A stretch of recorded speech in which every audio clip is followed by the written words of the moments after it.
Hello everyone, this is Sabine playing Touhou Lost Branch of Legend, and today I'll be playing a modded run. So like I mentioned last video, I wanted to try out some of the modded characters, and I've tried quite a few, but I found a couple that I enjoyed a lot, and I'm going to showcase the one I've enjoyed the most so far. This is Patchouli Knowledge, the librarian at the Scarlet Devil Mansion. Her most characteristic magic are the sign spells. She uses a 7-element system that comes from Chinese mythology, if I remember correctly. That are her signs, the sigils. For example, here Agni Shine is her most common, I believe, fire sign spell. And there's fire, wood, water, metal, sun, moon, and I'm pretty sure I'm missing one of them. But in this mod, in this game, they've basically made it so signs have passives and actives. So whenever you spellcast a sign, you gain the passive effect immediately and at the start of every turn. And then after 3 turns you gain the active, which does a bigger effect than the passive and also gives you mana of the related color. So the 5 mana colors plus colorless and philosopher's mana have a fire sign attached to them, so 7 colors to 7 signs. On the other hand, she also has setup more that focuses more on comboing and less so on the signs and more on the basically spellslinger fantasy, or the common archetype in card games where you play a ton of spells in a row and then you just gain certain payoffs. For her, that is the boost mechanic. So as you can see here, cards with boost gain stacks of boost whenever you play a card while they are on hand. If my hand is, let's say, these 5 cards, and I play double Moonlight Shadow, I'll have 2 stacks of boost on Arcane Ward and Condensed Bubble. Arcane Ward, for example, for each boost gains more block and reflection, while Condensed Bubble deals more damage. It's not just increased effects for each stack you have though. There's cards that require you to have like certain amount of stacks for additional effects. Like there's a card that is for 1 in the blue. You draw 3 cards, and then if you have 3 stacks of boost, it gives you 5 block, and if you have 5 stacks, it gives you 10. So yeah, the idea is basically you accumulate a lot of cards. And then you combo them to playing them all in in the same turn, in order to create huge burst turns by playing everything you have and using the boost to improve your cards. They've both been quite entertaining to play, honestly. This is the character I've enjoyed the most by far, and boost has been extremely fun to play for me. It is like kind of hard to do proper sequencing some of the time, but yeah, it feels very rewarding to play, very fun. So yeah, I wanted to showcase the character. I'll probably do a sign run eventually, but for now I wanted to showcase the boost set since I enjoyed it. Honestly, probably the most out of the characters so far, not including not just the modded ones. So yeah, as usual, I will be playing on Lunatic 7 because I am a masochist when it comes to strategy games, and the difficulty makes it more fun for me. So, well, already showed you the starting cards, so Condensed Bubble, Arcane Ward, on top of the usual basics, with 3 of the big blocks, and we're starting with 85 money. Which means that I have the sponsor option. Is honestly, I tend to prefer having the sponsor option on high money characters, because it allows me to go to shops on Guangguang even. And it does make the trade a bit worse, because I'd be losing quite a bit more money than usual. I love doing trade on characters like Reimu, who start with only Seng. And then we also have the altar, where we just transform one of our cards. Kind of like remove a card in order to gain a random one. So, looking at the map, we do have shop into elite if I want to do that on our second section of the act. But I might just decide to go like shop on 1-1, then do a gap before each of the elites if I do sponsor. It's a shame because when I go shop on 1-1, I tend to prefer like triple combat, because that way I can get a bit more money before I reach it. However, with 85 money and 100 from the sponsor, plus I don't like trade in this case, and the boost cards are generally like quite synergistic, so if I transform one of my basics and I get like a high cost sign card that could be close to a curse or something, so not super hyped about altar either. Upgrade isn't one I dislike. I tend to go for the upgrade on Arcane Ward, which is 5 more block, 5 more reflection. It's very, very solid in the early game. But we weren't offered upgrade. And I also tend to pick up one uncommon among 3 random uncommons quite often if I see it. But out of these options, I'm going to go ahead and just pick up the sponsor now. We'll go 1-1 shop. Hopefully we'll find a couple of good cards, and then we can use that to have an easy time the rest of the act with maybe like a tool or something. A good tool could give us like almost free elites. So one thing I really like about Patchi's early game, because of the Arcane Ward here, we actually get to be very powerful defensively with almost no real cost,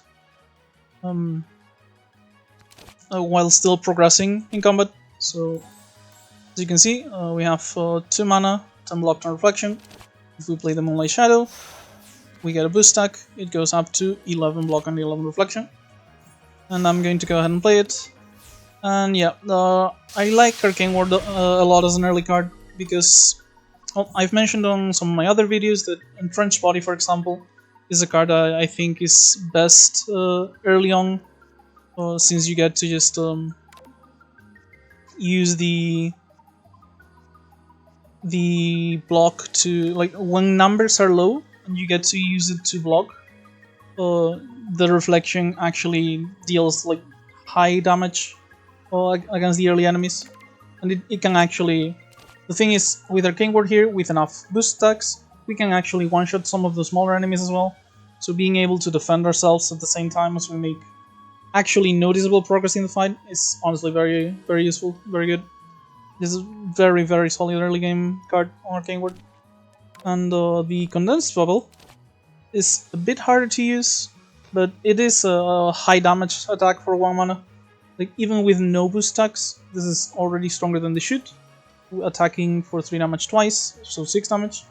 And every boost stack is basically 2 extra damage, because the extra damage is going to be applied twice. So yeah, very high early game damage. The issue here is we don't have any way to block right now. So if we were to play all of our cards, this would be like 10, 20, 25. Then the Astronomy to generate mana, because it goes up to 5 boost. And this would be 4 boost, so 14. We wouldn't be able to actually get the kill here, huh? With just 14. Because that is 39 total. So that means I'm going to just use Astronomy now so I can draw a card. And because if I draw the Moonlight Shadow, I want to play that before I'm out of black mana. It's a shame that I can't get the mana off of the Astronomy, but and we actually didn't even get rewarded for the play. That's a shame. Still, I think I'm going to just go ahead and boundary and play my damage cards. I really wanted to draw the Moonlight there so we could not take any damage, but 3 damage isn't too bad. I really tend to play very defensively with Patchy. He's kinda low HP, max HP, and on her colors like blue and black plus her unique cards, there's not really like a lot of sustain. Like she doesn't really get access to healing, so you want to prevent the damage a lot more than usual, so you don't get destroyed by your enemies. Because you can get chipped down quite quickly, just taking a bit of chip damage on every normal fight. So get Silver Dragon, another Arcane Ward plays water. The double blue cost is a real cost, so picking up a second one here could be an option, but is not guaranteed to be good. We could just go for the Metal Sign here. Long term, it's actually kind of the same. 12 block, so kind of like if we had 2 boost stacks, and the Metal Sign gives us reflection. So the signs, by the way, is like they get their passive effect on the turn you get them, and then on the next one as well, and then on the third turn they go away and use their active. So this would be 2 turns of 3 reflection and a turn of 5 reflection. So yeah, basically this is pretty similar to using the Arcane Ward with 2 boosts, but it's a lot less restrictive on our mana, since it costs like a black and a generic. And if we upgrade it, it would be 14 block, and we trigger the passive effect immediately. So this would be 6 reflection, assuming we had no more Metal Signs. But if we accumulated Metal Sign, the trigger would actually get us quite a bit more. Still, the upgrade isn't like really necessary unless we're going for huge reflection builds, and this is a solid early game card, I feel like. So I'm going to go ahead and just pick it up now, so we can survive the early game. Oh, this is really nice to see. Hopefully she gives us a good card here. Since we we already have more defense than usual because of Arcane Ward, and we picked up another defense card. And just transform one of the Moonlight Shadows. We get Mercury Poisoning, which is Metal Sign and then Poison Weak for 1. Not bad. The 2 weak is probably going to be very useful defensively. And I guess I can use the poison to deal damage to some enemies. She doesn't really have a ton of poison though, so I'm not sure how much I'll use that part.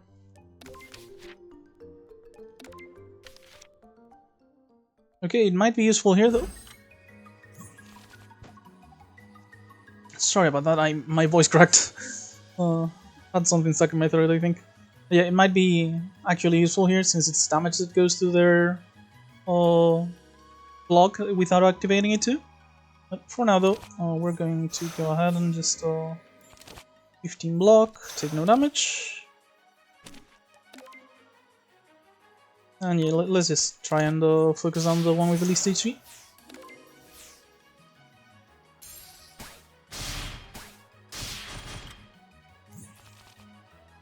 So hopefully the one card I'm hoping to find throughout this run is Voil, the Magic Library. It's been my favorite card in the game so far. Like in the time I've played the mod. Basically the card is like a boost payoff.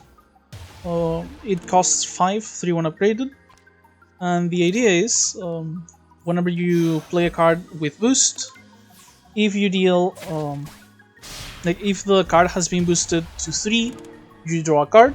If it's boosted to 5, you also gain an energy, and if it's boosted to 7, you also gain firepower. So basically, it allows you to combo your damage, like your low cost cantrips and low cost damage spells, like the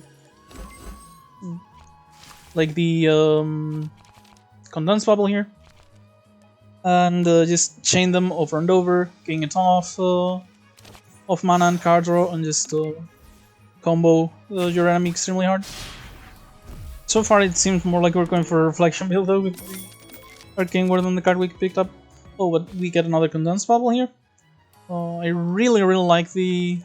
Like, this is one of the starting cards that I actually get multiple copies of. Just it being a low cost boost card means that it's both good for getting boosted, because it's a good effect, and to boost other cards since it only costs 1. Plus with Voila, which I really hope we get, because I really want to play that card. It's like really good. Assuming you get this to 5 boost, it's basically like 0 mana, draw a card, deal like 16 damage. So yeah, it's really potent if you get the enablers. On the other hand, we have like Deep Memories here, which is okay, but we don't really have any high cost cards to combo with it.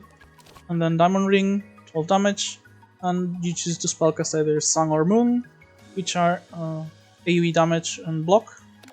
And the upgrade is just some more damage, and the mana goes to fully generic. Yeah, gonna pick up Condensed Bubble here, and hopefully we'll see a Voil throughout the run. Okay, so from these cards, Teacher's Dedication could be good, just so we can have more consistent card draw, since if you have a lot of cards, every card you play is boosting a lot of cards, which means that Boost tends to like having high amounts of card draw, like high amount of cards in hand. So yeah, the extra card draw could be quite helpful. For the same reason, Princess Undying is also like tempting, not to mention this is like if we play Princess Undying into the splash, we can actually get 2 boosts, and we can just save the splash for when we go for burst turns. So yeah, Princess Undying is also like pretty solid, I think. Water Elf I tend to like decently. It's kind of a bridge card between boost and signs. Basically, boost reduces its cost, and it's a high damage attack that spellcast signs. The upgrade, I tend to like these attacks a lot when they're upgrades specifically. As you can see, they go up to like 4 generic mana, only 1 colored, and with just 4 boosts, it would already be like a 1 mana attack for 24 damage, so that is pretty huge. Still, I am going to probably go ahead and remove a card and pick up the Undying and Dedication. Yeah, maybe even the Ballistic Shield. Do I have the money? No, I don't have the money for the Ballistic Shield if I do that. I'll probably be fine with that. Actually, the Beer is also tempting. It is a free skill that we can use to boost our cards. Combines decently well with the Astronomy that our starting exhibit gives us. And the Firepower is also nice for Condensed Bubble, and we have 2 of those. Actually, yeah, the more I think about it, the more I think I might actually go for the Beer rather than these 2 cards. If I get this, I'd have 70 gold, so I can't get any of these anyway. So yeah, let's go ahead and do this. Removal and Beer. I think that's actually for the best. We got another bubble, we have utilities. I guess this is mixed because it can either poison or weak. But yeah, we can we can get rid of big attack. I already tend to prefer removing the big cards, but on the boost archetype it's even more important, because you want to play multiple cards per turn to get more boosts. So yeah, removing our big block there, get the Beer, and we move on. So we already have our spell card available, we can go for an elite here, so we don't really need to go for the 30p. Which means generally I don't like facing Sakuja with Patchy if I'm playing boost. If I'm playing the sign version, like the black Patchy, that's fine, because the signs you don't actually play a ton of cards, because you play big powerful cards that have effects over time with the signs. But in this, with the boost mechanic on our high amount of low cost cards, I'm really not looking forward to facing her. So it would be either Reimu or Cherno in my opinion.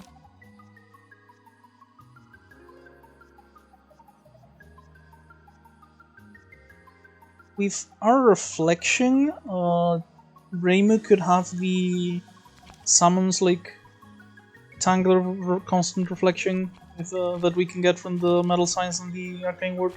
So I think Cherno is going to be the best option for us. Plus, like, if we get her blue exhibit, like that might actually just be worth it as well, because it's like another token card that draws us cards and gives us mana. Just combines very well with what we're already doing. So yeah, let's go ahead and pick up Cherno here. Cherno. And yeah, we already went to the shop, so let's just go to a gap now. And if I'm going to a gap, as usual, I prefer to go event before combat rather than the other way around.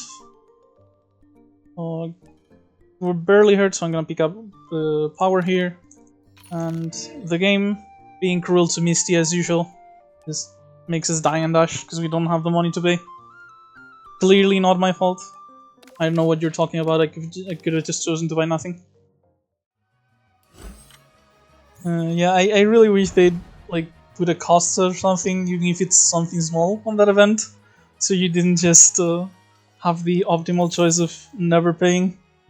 Makes me feel bad for Misty. So this could be a bit hard. Definitely want to save the Tipsy for when we get ideally double Condensed Bubble, so we can get burst damage on the Rabbit Trickster, since the reflection is never going to go on her since she doesn't attack. It is going to go on the doll though, so let's go ahead and play our cards here. Game some block on reflection, and this is going to full block and deal 14 damage back. Yeah, this is why I think these cards are like extremely strong this early in the game. Basically allows us to get a lot of free damage while still not taking any ourselves. Okay, so I have all the small cards and like 2 small shoots, so I think maybe I will actually play the Tipsy now, if I don't have my other bubble. Plus, if I get lucky, I could write off the Astronomy that I'm going to play when it has 5 stacks. So we do Tipsy here. Shoot. This can be played for blue, and this I don't really care about playing, so I can spend all of my black mana. And Astronomy and Mercury Poisoning. Not what we were looking for, but still not the worst of the 3 choices, that's for sure. So yeah, Mercury Poisoning here for the poison, and as you can see, it like because of the boost, we actually want to play these 2 boundaries before we play the bubble, and that was basically for extra damage. And we leave the rabbit on only 14 HP already, plus the 4 poison here. So yeah, that was pretty nice. We're gonna have a tough time blocking here though, partly because we only drew 1 block card, and partly because of the spread down. Still, I'm just gonna go ahead and Moonlight Shadow. The most damage here would be Water Dragon into a bubble here. And that also means I'm saving the boost on this bubble for the next time I draw it, because unless you use the boost, the cards you put on, like the cards you discard, do keep it. The boost only goes away once you actually spend it to improve the card with the extra effect they have. We did take quite a bit of damage, however that should be fine hopefully. I'm gonna go ahead and just get full block plus play Arcane Ward last for the extra reflection. We did also get the reflection on the colorless mana from our our metal sign activating, which you didn't see because I was looking at the deck, but yeah. When the signs activate, they give you the mana related to their color, so this is the card I was talking about at the start actually. 2 mana, draw 3, and boost 3 and 5, you gain 5 luck. So when you have 5, you gain 5 from this and 5 from this. Pretty solid card in my opinion. Then there's Violin Solo here. Is the solo cards are actually extremely good here, because they're basically free spells that activate the boost, and the extra card draw has great synergies with our low cost cards that want us to have a lot of cards in hand for the extra boosts. So yeah, I tend to like these a lot. However, I prefer the thing here is that the Quiet Moonlight is probably the one that hurts us the most among the solo cards. So I have a slightly smaller preference for this one. Might be actually picking up concentration here. That also lets us avoid the double black cost when we only have 2 black already. So yeah, the Violin solo probably better right now, but I think the concentration actually has like the fact that it's a boost card is quite important. And if we end up finding our Voil, this will be the better card for sure. Then we upgrade. So the upgrade here is actually extremely potent in my opinion. Lose the blue just goes to 1 generic. And 1 mana, draw 3 cards with the boost possibility. Is a very strong upgrade. I like the Arcane Ward one as well. Like 5 block, 5 reflection. On our 2 mana card is very solid. Basically starts with 5 boosts already. And yeah. The bubbles I don't really care about as much. It's 4 extra damage because they have 2 more base with the 2 hits. And go for blue to generic. I already mentioned the Silver Dragon didn't matter much. I guess the concentration is probably our best upgrade now. Yeah, I'm going to pick this up. We have very solid efficient card right now. And I guess against Aya, I can probably just start by accumulating some reflection. And then when I have enough attacks, like maybe I have a few bubbles, I'll start dropping everything I have on her. Like, we only got 1 here and we only have 1 shoot, so I'd rather just start stacking our reflection. And stack the boost on our astronomy so we can use it to gain mana as well. Okay, so... yeah, it's very likely we can get the bubble here. 3 out of 4. And we don't really care about our black mana right now, so... oh, come on. It was the 1 card that we didn't draw. Okay, so I'm definitely not using the Tipsy. So I guess I'll just go ahead and Dark Root Poisoning here. Or... because the poison will trigger her. And then we can probably defend ourselves and do our full thing next turn. The weaken... like, if I weaken her, I'm going to want to activate it either way. I'm just gonna poison. Just a way to get past her grace already, so... and then I'm going to just go ahead and play a couple of our cards, so I can get the Astronomy boost. By the way, I don't know if I mentioned this, but remember, a card that has been boosted 8 or more times is played. We gain 2 block from our starting activities, not just the free Astronomy. Oh, and we did get the cards I wanted actually, so that is pretty nice. Okay, let's go ahead and Tipsy here. Mercury Poisoning for weakness could save us a lot of HP. Sure, let's go for the weak rather than the poison. I'm going to hit her quite hard with the bubbles, hopefully, anyway.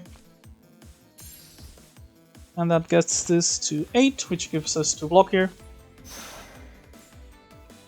And yeah, now we can go ahead to our newspaper. Ooh. Yeah, I was going to go like newspaper, shoot, bubble, bubble. But that means I can't play the concentration and I'm going to take the full damage, huh? Okay, so how about this instead? Shoot, bubble, waste 1 of the attacks on the Grace because he didn't do the newspaper. And now I get to draw 3 and get our block. Oh, and I get another shoot regardless. So 9 boost bubble, 30 damage for 1 mana this early on. Pretty good. Plus from all the metal sign we had, we actually have 38 reflection already. So yeah, Aja's going to be taking quite the hit here.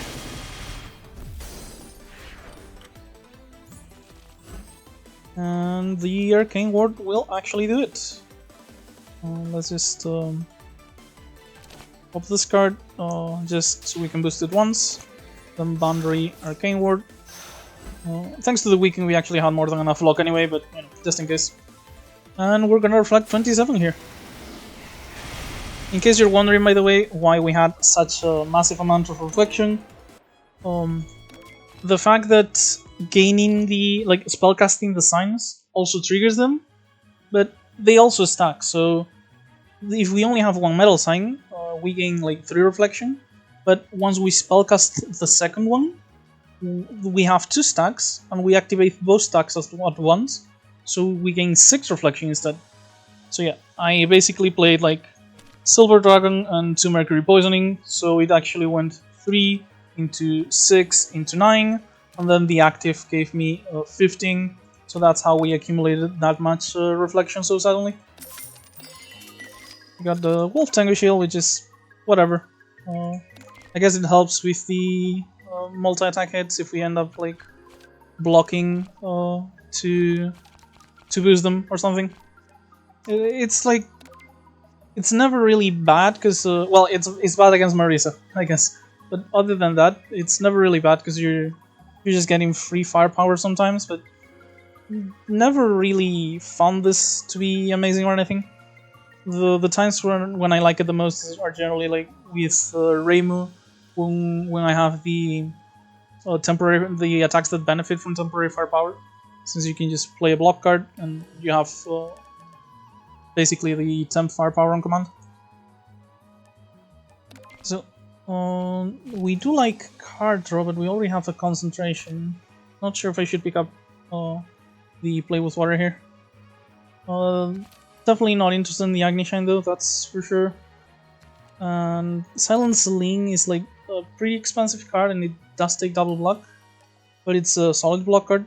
So it's 3 mana for 20 block, which is kind of okay, and we get to keep the Moonsign for like 3 turns. So this is basically 18 plus 8 total block, and we gain energy back. So it's not bad, even if we're not really going for signs. But it is kind of hard to play sometimes, it is pretty expensive. I think I'm just going to go ahead and pick up Play with Water. This has better synergy with our deck, I feel like. I really wanted the Magic Guidebook there. The rare could have been the Voil I'm looking for, but oh well. And then, do I go double combat here before the Elite? I feel like we actually have enough damage for Chirno eventually, with the reflection we have and just popping bubbles constantly. So I don't feel like we need to go for 2 combats. I'll actually go to the event here. Oh, sorry, I mean this path here. Combat into event, Gap Elite. And that way we can go to the Elite with only 1 combat. Probably use one of our spell cards on the Elite, and then the other one on the boss.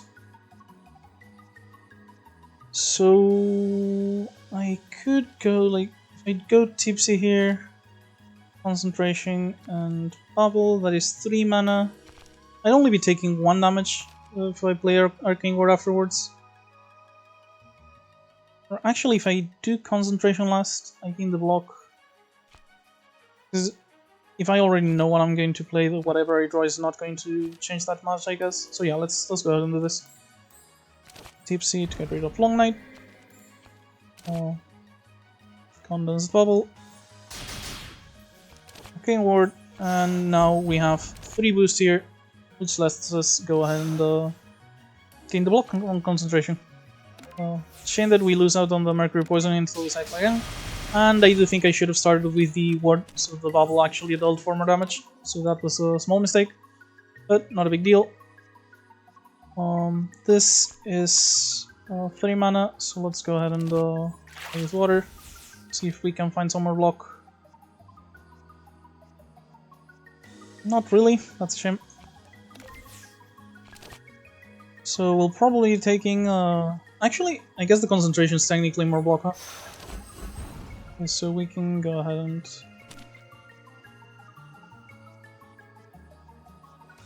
Okay, actually, I'm not going to need the concentration. I'm gonna be able to leave this with the boost when it discards. Because what I'm going to do is block again. I'm only going to take 1 damage. So I'm going to shoot, and the Astronomy goes to 8 stacks. which is giving us the 2 block from the Grimoire. And that way I actually get to just Condense Bubble for a ton of damage here. It's only 1 damage I'm taking, so I'm happy to take 1 damage if it helps us save or boost to make the rest of the combat risk-free. So yeah, let's grab the Dark Residue, Poison here. Actually, I guess fight's probably going to last like 2 more turns, so this is like 7 damage only. I'm gonna apply the weak just so I can not take damage when she double attacks me next turn. And do the Arcane Ward, so the Reflect keeps stacking. So you're only taking 10 here, which I can fully block easily. Don't even need to block, just play the Concentration. And yeah, this seems like a pretty easy win here. Just shoot, bubble, Arcane Ward, and I have full block, and the Reflection is going to annihilate the Butterfly. 40 Reflection. That's probably the most damage I've ever done with Reflection, I think. Not something I tend to accumulate a lot of. Because Enigmatic Magic is absolutely amazing for spellcasting, in my opinion. Because there's also like several cards that spellcast several signs at once. So you're getting like 8 block, extra block per each of those cards you play. However, on boost, it's not really that great. We're only spellcasting on the Poisoning and the Silver Dragon, really. I'm very interested in either... Okay, Riptide is a card that I actually play sometimes on builds like this. It's a 0 cost card. It's like free boost. Plus, since we tend to have a lot of card draw, we can afford to play 0 cost cards. But there's also Twin Spell here, which is 1 mana draw 1. Obviously, not exactly something you want to do a lot. The idea being you can cycle it to boost the rest of your cards.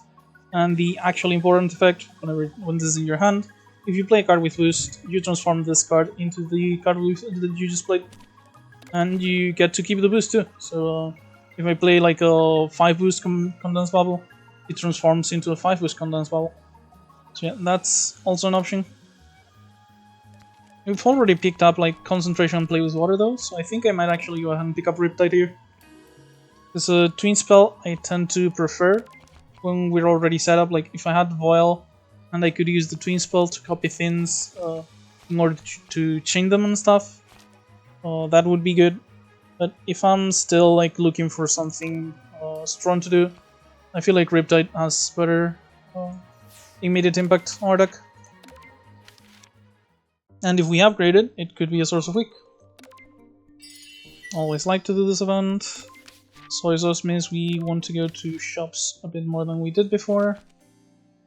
And yeah, considering like not super interested on the triggering the metal sign, and as I mentioned, the bubble isn't really that important. I guess Play with Water could be interesting to not discard, but in my opinion it's either Arcane Ward here or Riptide. And if Chirno gets the Lily White announcement first, which is perfectly possible, the weekend could actually help us a lot with not taking damage. So I'm gonna go ahead and upgrade Riptide here. Chirno's pretty aggressive in general too, so not unhappy having the week.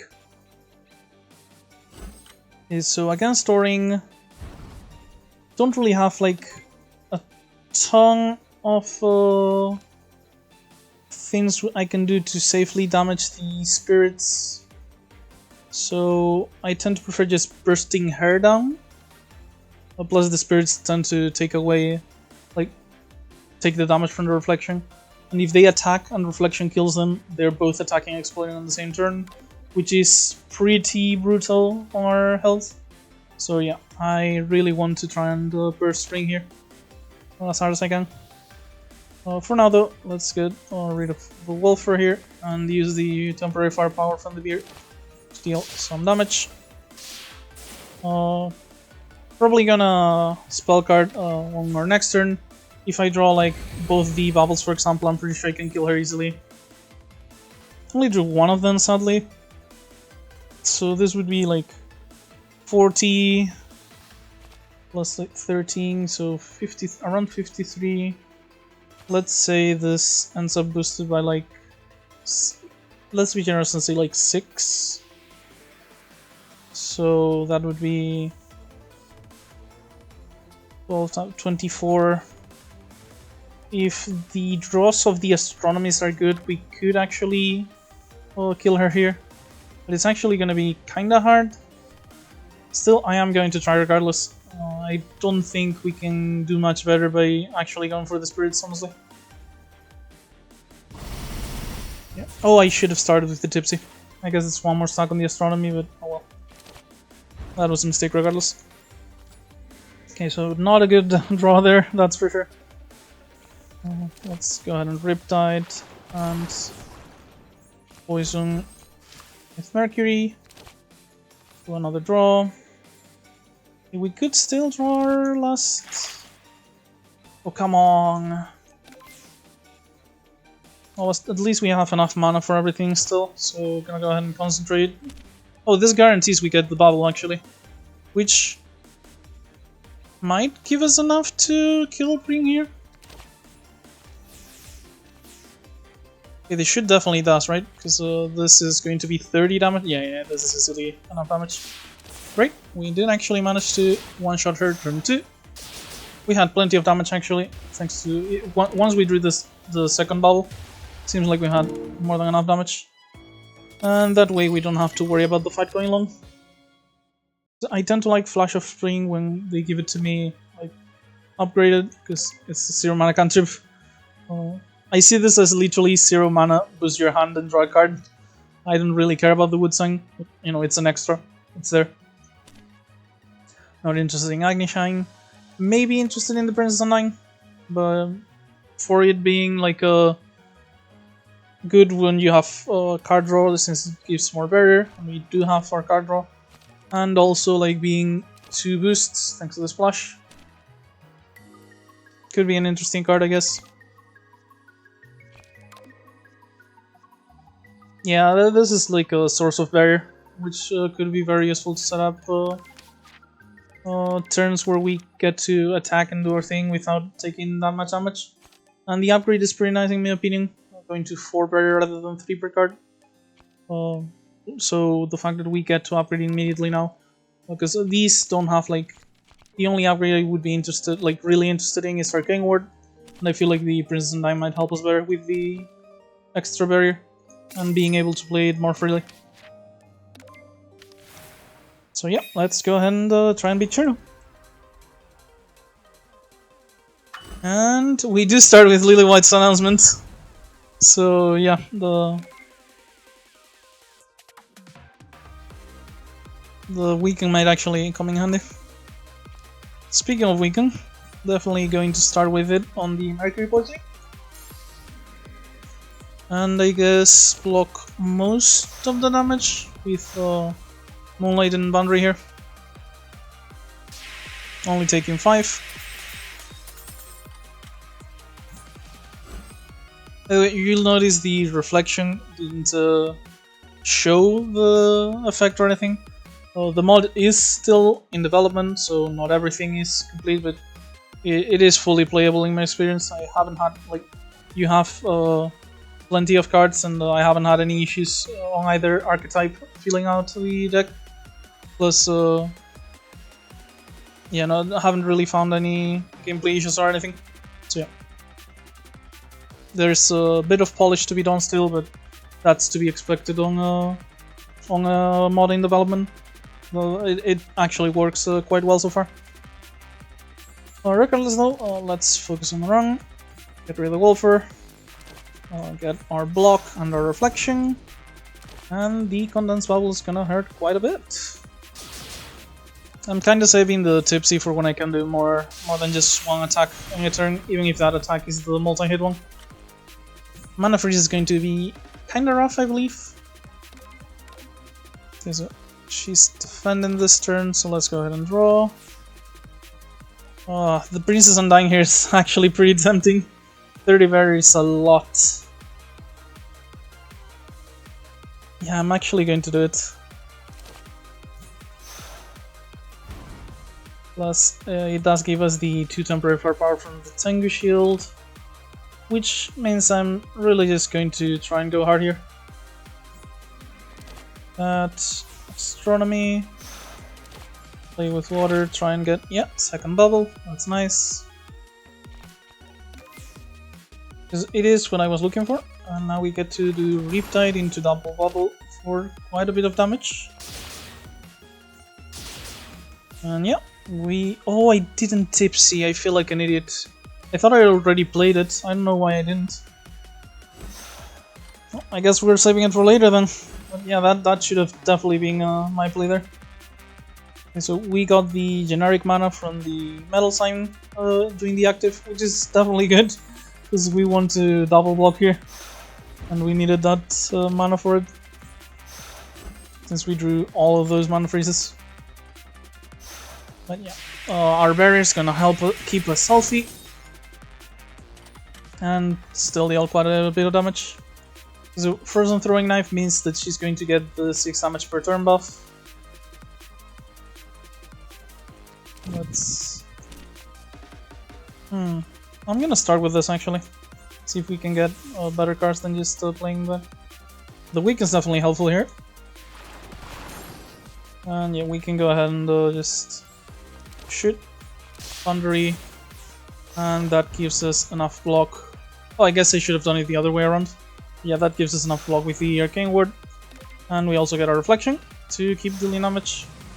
Because we really need to finish the fight before she starts scaling super hard.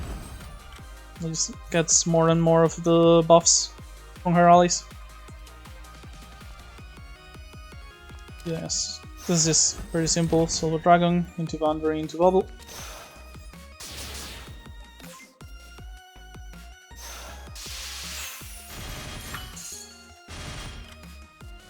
I have to assume that whatever number this is, I have to block 6 more than it, because the knives... Kinda tempted to go with Poison at this point, just so we can maybe finish the fight a little faster. Definitely gonna start by drawing though. And we do have both of our bubbles, so I'm probably gonna do the tipsy now. Let's start by drawing actually. See if we can find maybe a... What am I looking for? The Riptide? Yeah.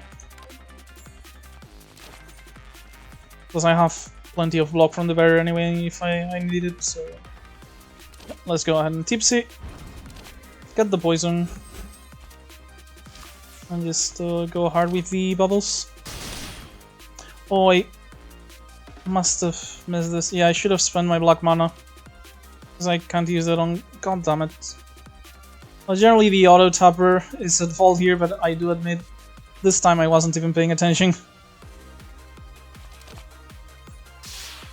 Still don't understand though how all of my 1 mana cards are blue and then somehow I finished up with black mana there when I couldn't play any black cards there.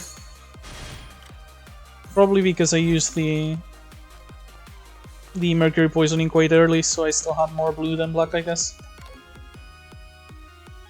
Yeah, but yeah, the auto tapper in this game is kind of frustrating sometimes, but I do think that was probably my fault. Regardless, weakening here is very useful. Gets us to actually full block. This is 5 damage. I'm losing 2 barrier, but I really want to finish the fight ASAP. So I'm going to go ahead and attack rather than block. Oh, the knives. Oh well, whatever. It's fine. I need to finish the fight regardless. In fact, maybe I should just deluge here. Let's see what we draw first. If I Arcane Ward, I don't get to do bubble, huh? How is the weaken here? 15 damage. I'll take 3. I'm willing to take 3. Yeah, I'm willing to take 3. Let's go ahead and do as much damage as... Okay, see, this is what I mean. So, last time it was probably my fault, but... Who benefits from this? Why is it spending both blue? I'm only gonna have 1 mana left, and the only 1 mana card I have is blue, so why not just leave the blue? Like, I know I can do it manually, but it's pretty poor user experience, honestly. Oh, and I get the 2 block from the Grimmer. But yeah, I love the game, don't get me wrong. It's definitely worth playing despite the issues like that. But that is... I feel like that's an issue that should not be in like a modern card game. But oh well, it happens, I guess. This is just the most block we can get. So playing both of these... I guess playing both of them would have gotten rid of the mana freeze, but she's so low on HP that we're going to be finishing this fight pretty soon regardless.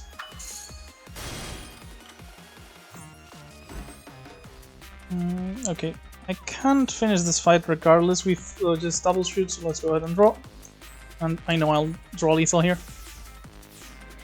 Since this is poison, damage, and the bubble finishes it off. Yeah, the auto tapper thing is kind of frustrating, but thankfully it's not something that affects me like too often. So, Zera cards, Lunar Soil, and Fairy's Ranch. I'm thinking Lunar Soil could be like a lot of our spells change cost to... I mean, a lot of our abilities, attacks, whatever you want to call them, change cost to generic when upgraded. And 2 mana does give me the chance to see a Filthless World for a free card draw for Play with Water. And like, honestly, a lot of free cards since our requirements can be kind of hard sometimes. But yeah, and mostly because I really don't like center cards here. The effect is nice, but black mana is the one we're the least interested of between the 2 we have. Way more interested in blue, and it's not even an off color either, so kinda don't want to get access to all of Chernus cards, because we already have blue, so if we pick this up, we're adding Chernus' entire card pool here. Well, other than the other off colors, you know. Black is her burst off color though, and green for us could also be quite helpful. It's either the Green Branch or the Soil.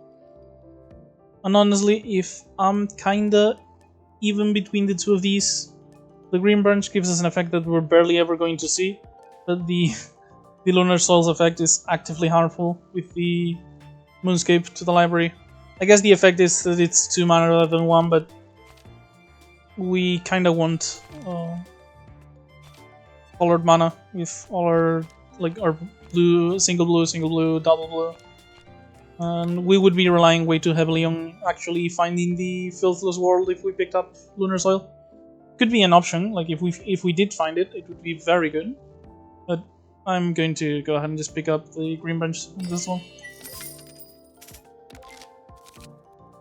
The run, by the way, is not like meant to be an over-explained. I'm just I was going through what I was thinking right now, not trying to over-explain myself. Because I did actually have to think to decide there. So, not...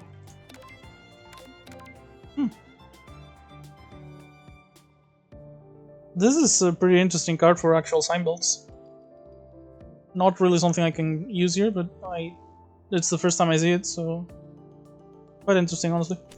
But yeah, the pick here is obviously Faith of Native God. Not even close. It's just...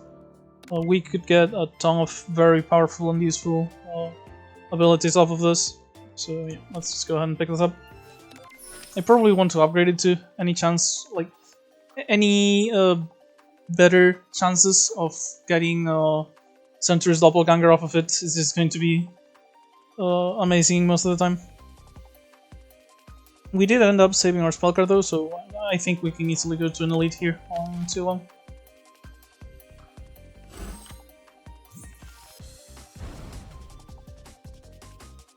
Kind of a shame, but it looks like we're not going to be dealing damage this turn. I guess I could boundary here. Do our condensed bubble. It is a lot of damage and I'm only taking 1. Let's go. Yeah, like 20 damage for 1 mana there. Really don't want to waste it if I can help it. with the firepower from the initial firepower from the beer and the Wolf Tangus field. So this is probably pretty good here. It's getting a ton of barrier. Let's go ahead and spend one of these. Oh, come on! Yeah, like this. No. Okay, there.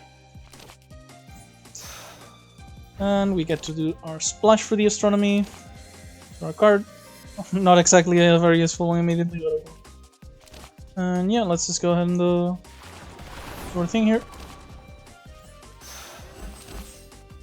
Doing this for the poison since the weak is obviously useless, since the drones are household appliances. Somehow. Not really sure which household has drones as appliances, but well. Point being, they are immune to weakened vulnerable. We only took 1 damage. And we get to just I can probably do like tipsy into the shoot to get the purifier here. But let's just start out with the faith here. See what we get. Oh, lovely. Okay, so I want to keep the boost on the concentration, so let's just go ahead and play with water. And yeah, we didn't really draw anything. I guess I'll just discard something that doesn't have boost. And yeah, we didn't really draw anything that important, so let's just go ahead and finish off the purifier here. Kinda sad that I spent the tipsy on only 1 attack, but it does help us kill the drone off, so whatever, it's worth it.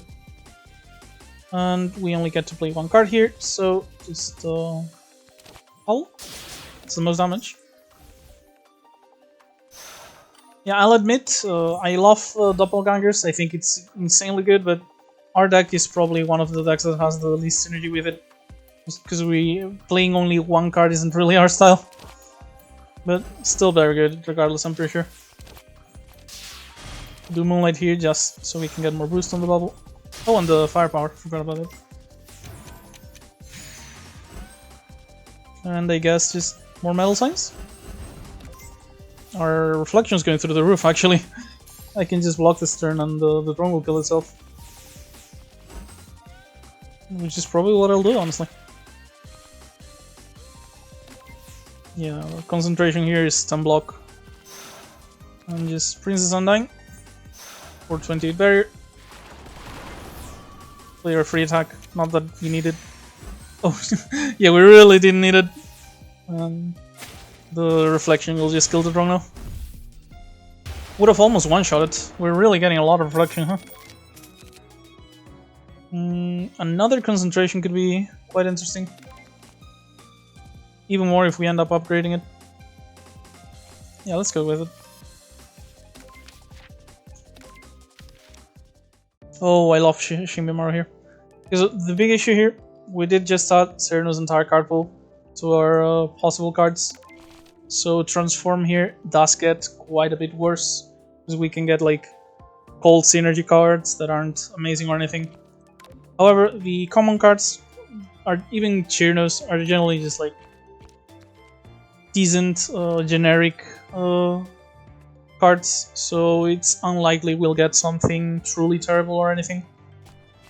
Hopefully we don't get that many Chirno cards, but I feel like it's completely fine if we just do like double Moonlight Shadow and Water Dragon for the transform here. So yeah, I'm gonna go ahead and just pick this up. In this event, I generally like always prefer that option. Increases our deck consistency extremely hard, and at this point we're only gonna have the 1-cost basics left in our deck, which are far better because they're like 1 mana for 1 boost rather than 2 mana. So yeah. And what we got isn't amazing, but it's not awful either. So Frost Refraction, this is basically like 3 Frost Armor on our normal block card. Pre-Shot is probably the worst one by a lot. I might actually remove this card the next time which we have a chance to remove a card. And then Heart Blossoms is like sometimes decent attack. Basically because it's free damage if we're looking to block. But yeah. Certainly far from the best possible outcome, but I feel like that was fine. Not amazing or anything, but eh. Okay, so we have a Bubble or Riptide. Yeah, we just We just get tipsy here, I'm pretty sure. This would be 3 mana, so no issues with playing concentration first.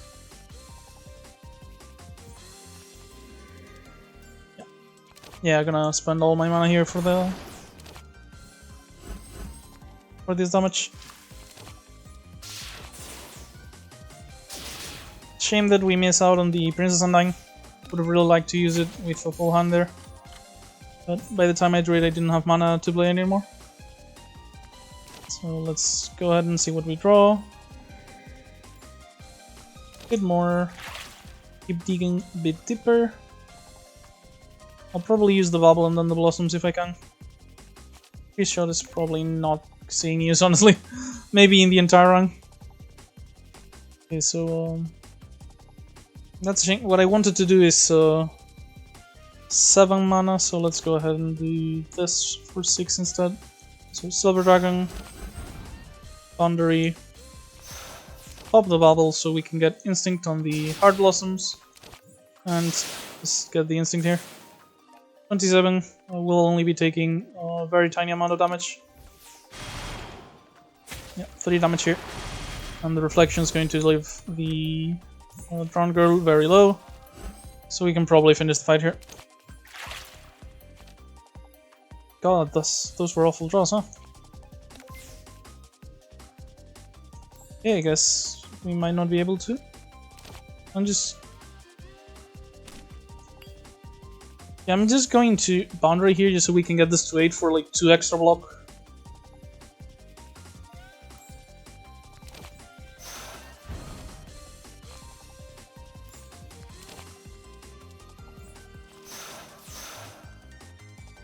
And Bubble here, like, does shoot into Bubble finish it? That would be 21. No, it doesn't. So I guess I'm just playing Frost Refraction here. Minimize the damage I'm taking.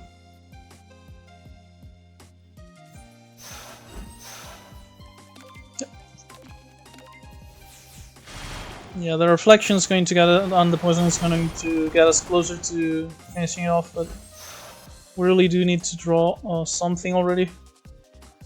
Okay, so yeah, this does it.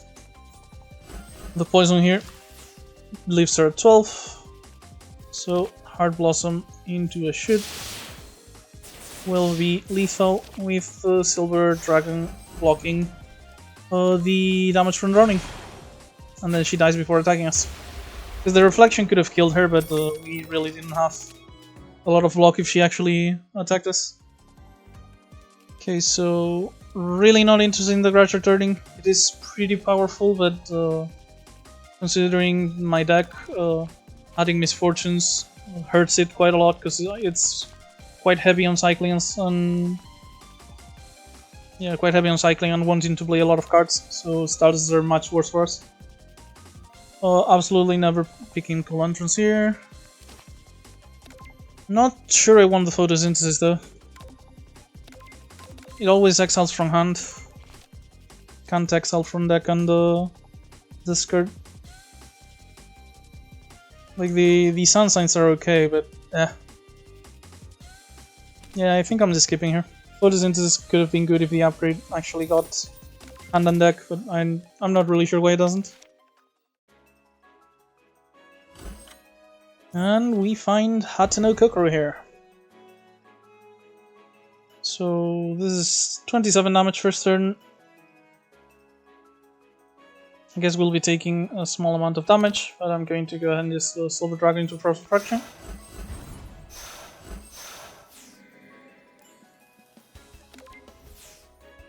Not gonna take a lot of damage, at least, only 2. Then we have the Metal Sign ticking up. Okay, so definitely want to try and kill at least one of the masks here.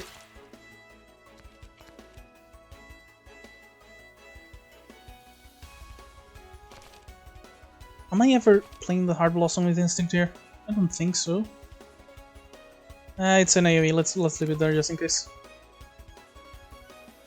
So, I do have both bubbles here. So I do want to play the Tipsy. So I'm most likely going to be able to finish off an enemy. Play Boundary for the boost and for the firepower. Oh, this could be the block for the turn. Yeah, and then I can just play the splash and blow it up with bubbles. I mean, yeah, that sounds good.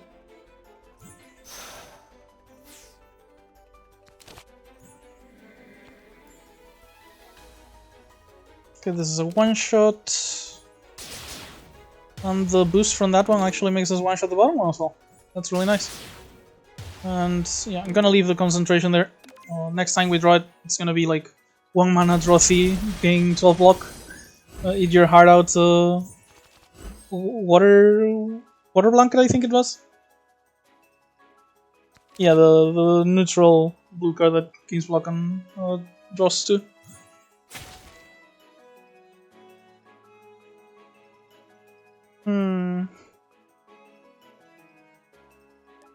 I'm tempted to just pick Windguard Girl here, just so we don't take quite as much damage.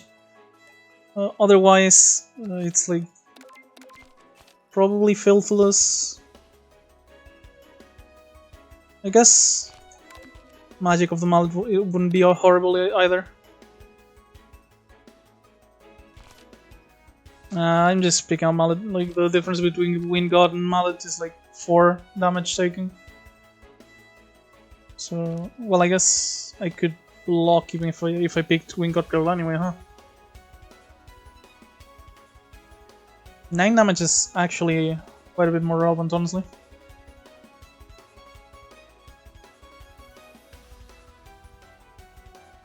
Okay, sure. Let's pick up a Windguard. I can even go ahead and Riptide Kokoro for some less, like, to take less damage. Should have blocked first. Always forget about the Tengu Shield. Maybe that's why I think it's such a mediocre exhibit. Because I never remember to use it. Okay, so this is easily just weakening here. And after that, probably just... yeah, I can just play out my hand.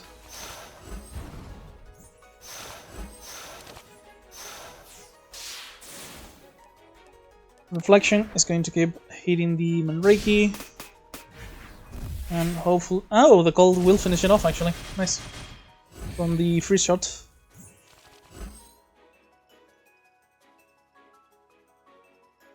Okay, so this is just blocking. Yeah, I can just play my entire hand. So all of this damage is going on the Reiki, which will almost kill it. So let's finish it off. Pre-finish it off, I guess. And then finally we'll be alone with Kokoro. And we might actually be able to get to getting her HP to 0.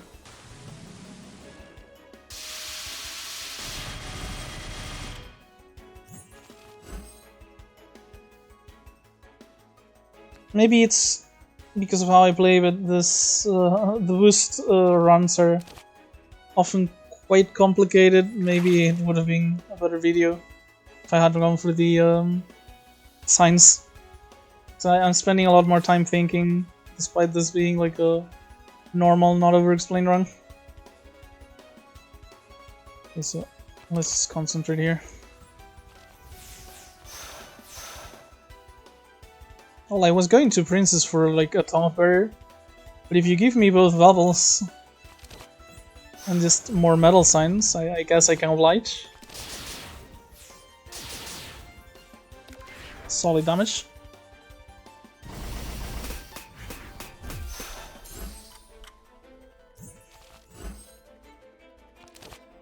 Yeah, this is just simply play your hand with Arcane Ward last, so it gets all the boosts. And still taking no damage this turn. Hopefully it stays that way.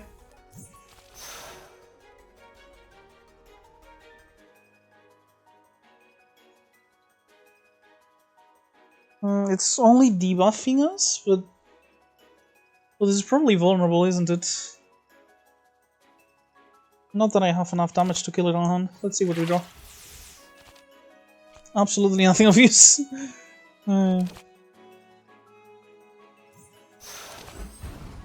Yeah, let's go ahead and weaken her just in case this is vulnerable like I think it is. Because, you know, it's a red angry mask. It would make sense to me. And I'm gonna go ahead and focus the damage from her. I wanna finish this off ASAP. Speaking of which, I should be casting my spell card on. Oh, this was firepower reduction, huh? Forgot. Yeah, I should have known that, I think. Pretty sure I've seen those do that before. Regardless, as soon as I'm not weak, or as soon as I see a way to kill Kokoro with it, I'm definitely using my spell card. I've been full on it since like the last boss, and I'm not using it, which is kind of a waste. As for my hand here, let's go ahead and play it normally in a way that allows me to gain the instinct bonus here. So I do want the block, and with the weaken and the firepower down, the damage I was doing wasn't really super relevant.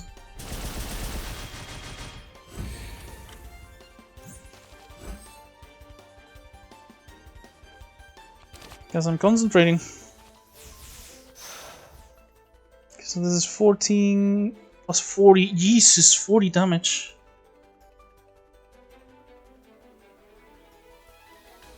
I can weaken her.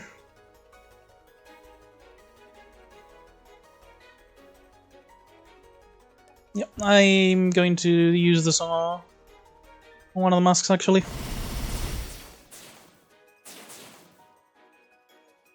Yeah, and then I can pop. I guess. Yeah, I want to Riptide on Goro for the weaken. Bubble here.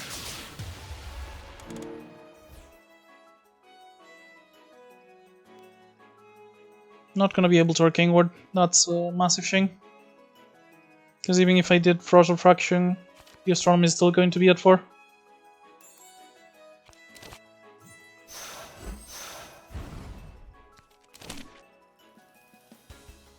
Oh, and I had to use a blue anyway, so I'm wasting the green. Oh well. Oh, the Grace from the Wind Gokoro is at least going to take away this damage. So I'm not taking that much, am I? Yeah, 10. I'm pretty low already, which is not great, but 10 damage wasn't too bad. Let's start with some card draws usual. And I guess Hard Blossom is actually pretty good here.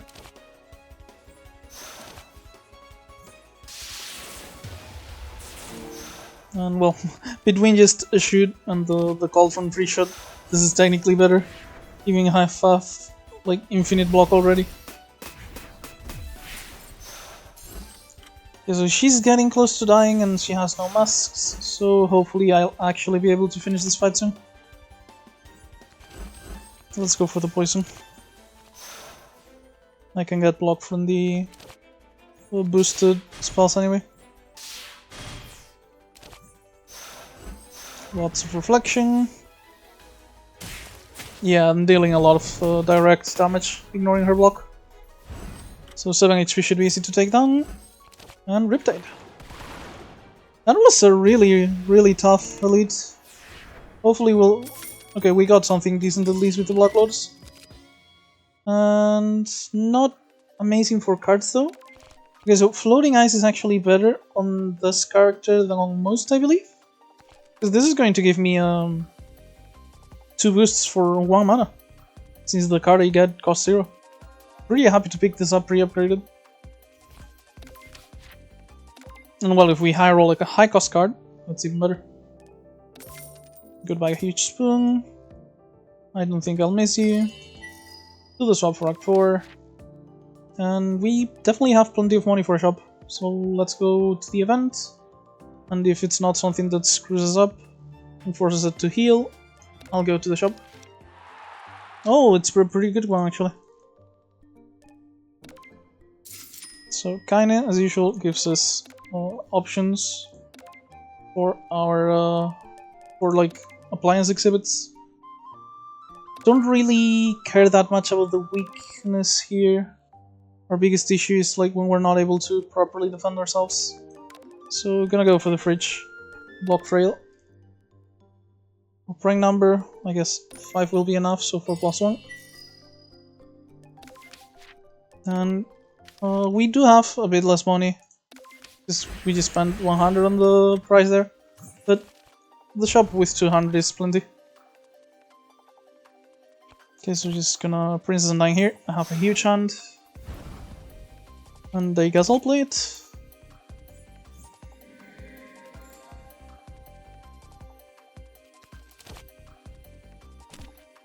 Probably not gonna play the bubbles here. They all have 2 grays, so let's focus on alternative ways to get them killed.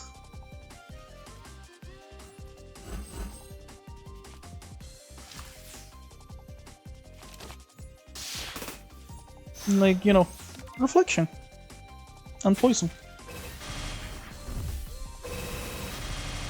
And if I'm doing that, maybe I shouldn't have removed the grays with the shoot from the one I was doing that to, now that I think of it. Oh well.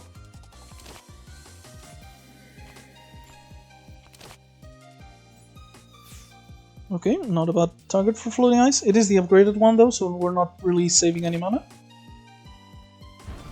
But still, Heart Blossoms.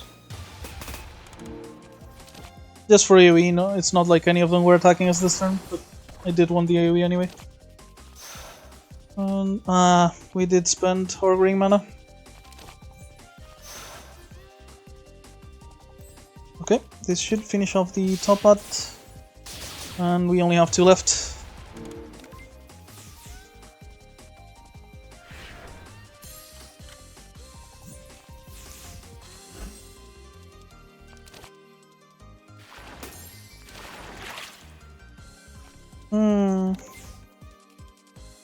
Do I just Faith here, or do I just go for the reliable play and block? Actually, with how much Barrier I have, I could just Faith. Do I need to though? I would like to save the 2 HP if I could. Yeah, I can probably save the 2 HP. Come on now.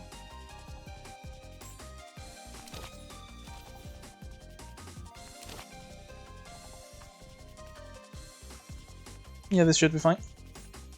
Poison here. Yeah, careful there. Yeah, this is what I mean, like, why not the blue? There's no reason for it not to be the blue. Bubble plus Reflection will heal this bat, and we'll only have the big one left to take care of.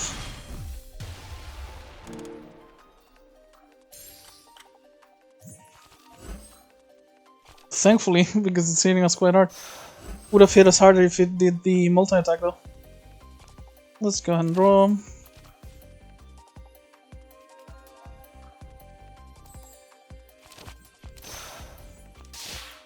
And hit as hard as we can.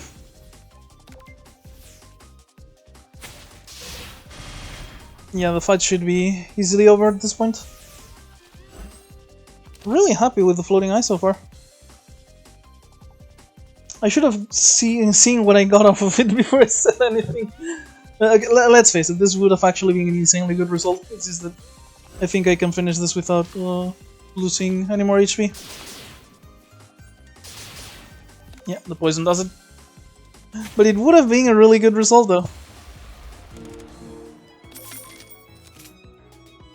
Really tempted to get T-Break here, just so I can heal up. Plus, you know, this makes it immune to Trail, this removes everything else.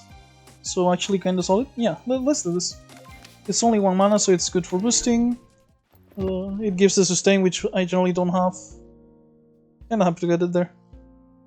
So, do I have good outlets for knowledge? No, I don't. Yeah, I do like this card. Intelligence here improves your signs, so could be kinda useful. But we don't really have, we only have the metal sign, so not a priority. Observatory is one I like a lot. 2 boosts for the price of 1, and it's basically 14 damage to a card, boost your hand. And if you want to accumulate the boosts on the astronomy, you'll eventually get some mana back too. So yeah, really like the observatory. Cool Rose could be good, not sure if we need a second 0 cost though. I'll be removing the freeze shot though, that's for sure. On these cards, I'm pretty sure it's a free shot. Just way too intensive on the blue mana for what's definitely like a worse arcane ward for us. So yeah, let's get the observatory here. Oh, and this is what I meant with the water blanket earlier. Basically, the concentration is much better once you have it boosted. That's why the earlier comment of your hard up water blanket. Going to the elite. I guess I could maybe get a floppy disk. The tools are pretty good in that they're free boost and also on top of all the stuff they usually do. Yeah, let's pick up the floppy disk here for the elite. Maybe I'll even save it for the second one, right before Yuriko. I mean third one. Okay, so Yomu. We don't really have any Grace, so she's going to be scaling hard on us. Which probably means I want to finish her off ASAP. Just raise her really hard. Floppy disk is definitely going to help us with that. Into Faith of Native God, because I'm definitely going to need like a good ability off of this regardless. Okay, so Early Bird is barrier for now and offense for later. Magic of the Mallet would also be like really good right this instant. Yeah, let's go for magic here. Zero cost Magic of the Mallet.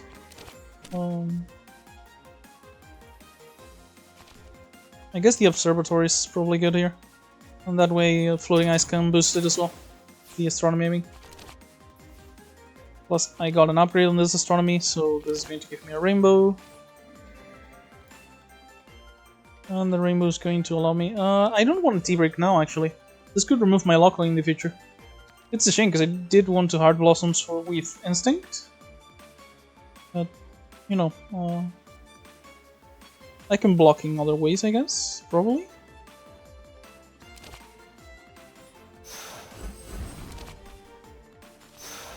Yep, that was good enough. And just Frost here. Solid. Solid. Mallet is going to be pretty good with plenty of our cards, just reducing everything to 0 on the generic costs, and some of our 2-cost cards to 1. Most of our 1-cost cards are like color, obviously, but I guess it's free concentration too, so also very nice. Regardless, we do want to start with our card draw. Princess Undying here is nice, only costs us 1 mana, thanks to like with the splash included, I mean. Okay, so we play our defenses first, and with this hand, we obviously have to Tipsy here. This is going to be so much damage. Then play the shoots to remove the Grace, and the bubbles are doing 20 each basically, close to 20 each I guess. She's already at half HP on round 2, nice. And next time we get our T-break, we will be using it for lock-on removal. Okay, so this didn't help with mana saving, but you do get the weakness. Poison. And hey, if we can keep chaining card draw, that's good. Also be good. Not gonna play with water here though. I already have plenty of block. So I'll guess I'll go for the block cards that give me the most damage. This would be 9 on the metal sign, and then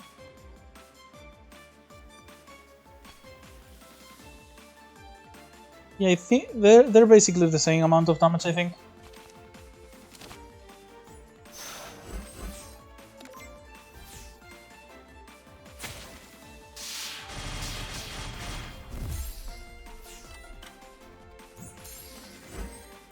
And perfect moment to draw the T-break, honestly. Let's start with Observatory though, so we can get our Astronomy. And now we will block as hard as we can, along with our T-break. Very solid. down to only 21 damage off of this. And since we're already full blocking, I guess I'll save the Stormy for next turn. Should be good with both of our bubbles here too.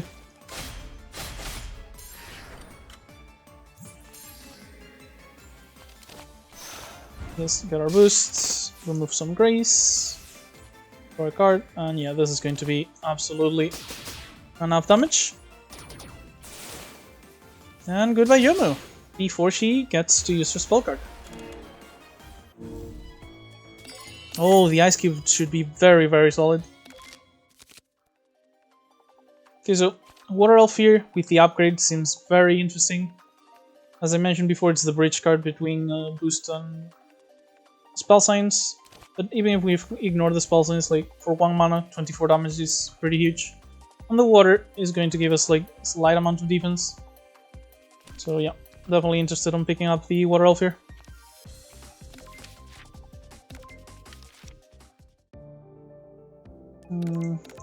Not really interested in either of these. I don't tend to rest a lot, so I guess the donation box is at least like 5 gold per card I skip, even if I'm probably not gonna use either of them. Like actively aiming. Not interested in Futo this time. I'm already low on funds, don't wanna run out of money for upgrades for the gap I'm about to go to.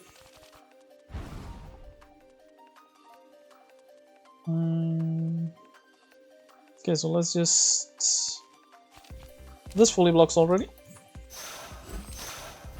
And there's water. Shame I can't use the Faith here. So let's just discard it, I guess.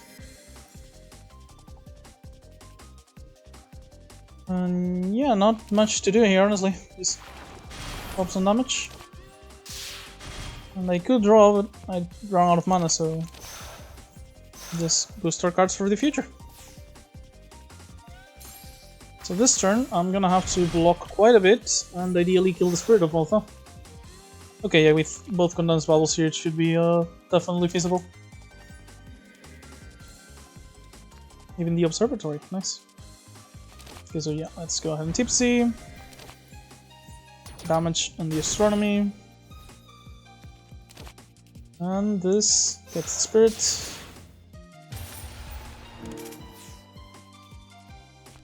T-Break to heal. This is quite a bit of block. And our King Ward doesn't sound bad here.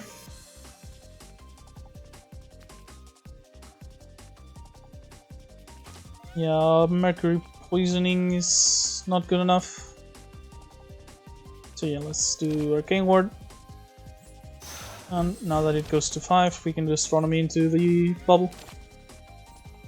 Start getting the Run Girl down.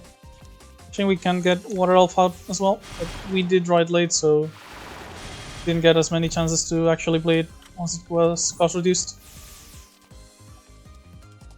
Yeah, Princess Undying here. Just very decent defense. And let's see what the Floating Eyes gives us. That was the worst Floating Eyes ever.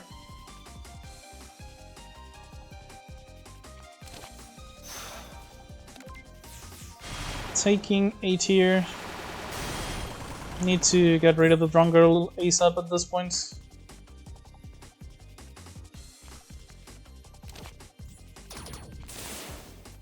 Astronomy. Okay, this looks solid.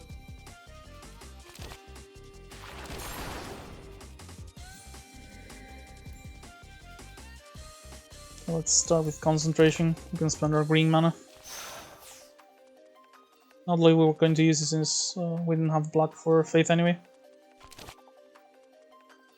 And yeah, just Astronomy, Ward, and Double Bubbles is good enough. Or Water Elf? Is this lethal? Probably? 29? Does this deal 30? Yeah, it does.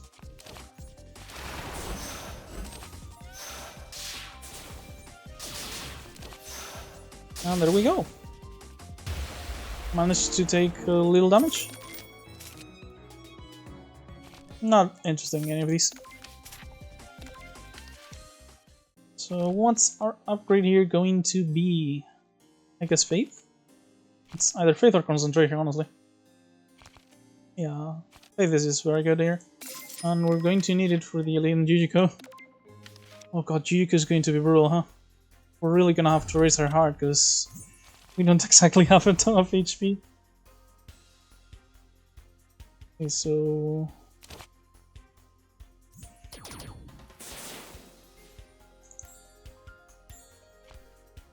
yeah, as far as I remember, they don't really, like, do a lot of vulnerable. I guess I could save it for lock-on.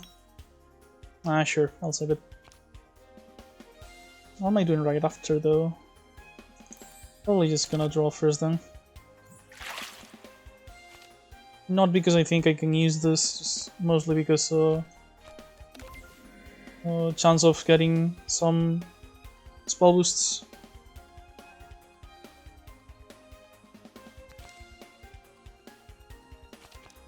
Yeah, I need to block anyway, so yeah. Actually, the metal sighing is more damage than the hard blossoms eventually, considering they have camouflage here. And this is just to boost the astronomies.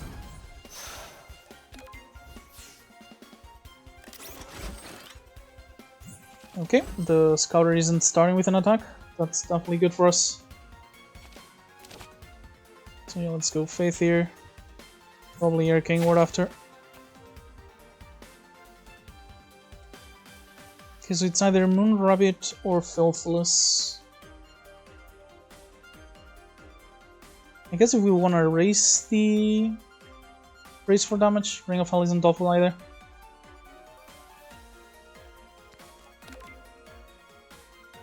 We do play a lot of cards. Okay, let's try Ring of Hell here.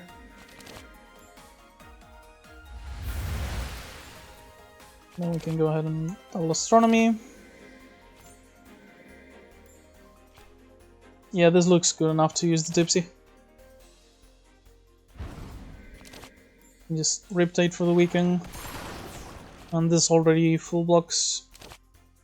So we can finish this off with Bubble and either the Elf or another Bubble. Elf is more damage, it seems. Even with the extra boost. Yeah.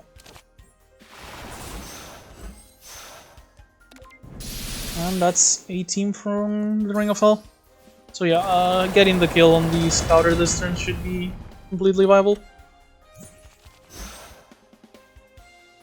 Christ. Nitori really does not fuck around, huh?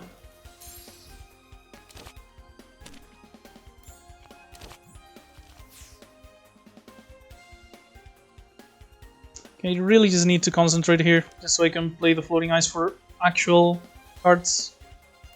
It's very rough, but I guess if I'm just in case I get an Arcane one, maybe. Christ. Yeah, you just have to trust my fate will save me. T-Break actually helps. Removes the lock-on like I mentioned before.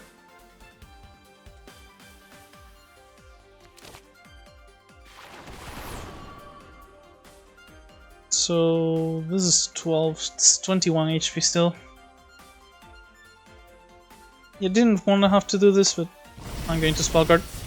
Otherwise I'm just screwed.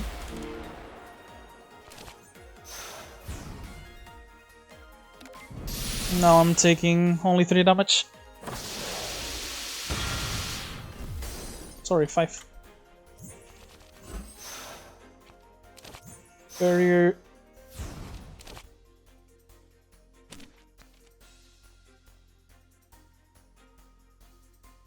I can kill her now, can't I?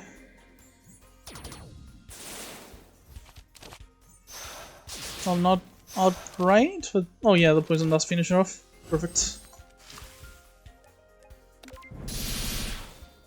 Oh, and I had Ring of Hell, true. Yeah, that was very overkill at that point. Another condensed bubble or another floating ice. Our biggest upgrade right now would just be Observatory. It's basically, so it boosts everything when we play at extra time. So maybe instead we could go Floating Ice and upgrade this. We had like one bad floating ice so far, which was rough, but you know, it is still a good card I think on our archetype. And since I don't have the Voil, the condensed bubble doesn't really help us as much. Yeah, I've kinda been half building around Voil and I haven't actually gotten any, so it's been kinda rough at some points. Like, obviously I haven't actually been building around it, but it's been kinda close because you know, the boost archetype just synergizes extremely well with pretty much everything Voil does. It's why I like the card so much, honestly. So we're gonna have a free arcane ward. So let's just Riptide here for the weekend. And hopefully Faith will give us what we want. Am I gonna T-break or am I gonna bubble? Actually, I might do both. First off, I'm gonna Faith. And I'm probably gonna upgrade whatever I get with the floppy disk. Which could just be the Reclusive Sage, since that's also an extremely good ability for us. Now I do Sage. T-break to heal. Oh, I even get a False Moon here.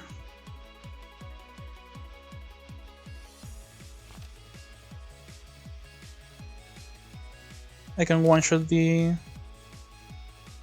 Butterfly though instead. So yeah, a bit of a waste of the False Moon, but this was just the better play, I think.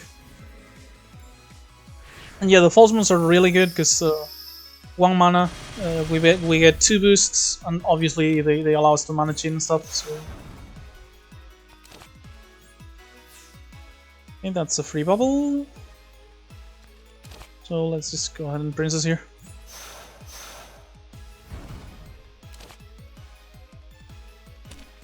I guess I'll save the splash for when I know what I'm doing better.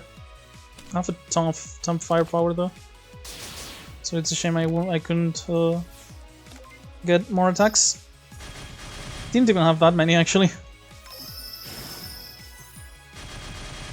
I don't really care for Shishuko as a character, but damn, her spellcasts tend to look super good.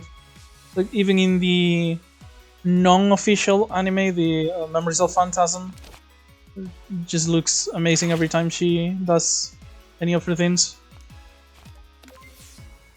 Like, don't care for her as a character, but her Danmaku patterns are absolutely beautiful.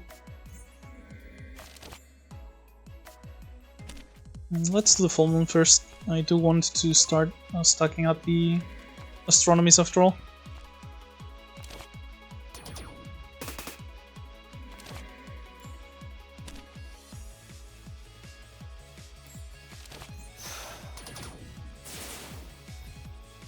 And do I Mercury Poison or do I try to do Heart Blossoms with the... I don't need the instinct effect if I just get the spirit here with the Water Elf actually. And yep, Mercury Poison. And some damage. Plus, you know, boosts on the astronomies.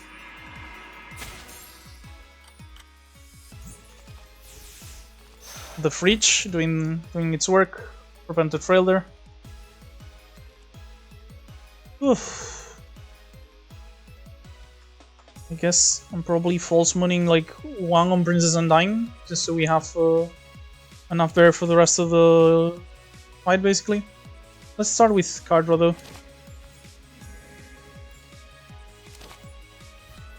Okay, Water Elf actually seems like a very good target as well. So yeah, 1 on each. This is gonna be enough block for the rest of the fight most likely. And now I get it on Water Elf.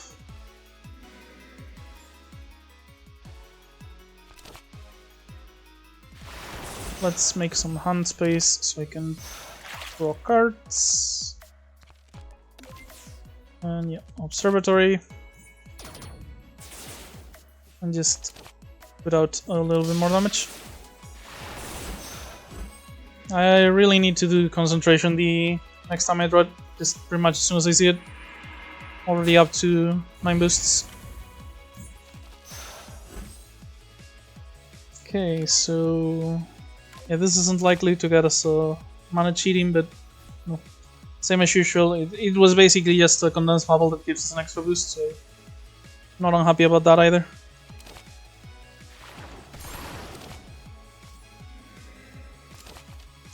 False Moon here, so we can get some card draw for cheaper. Looking kinda rough if I want to finish the fight soon.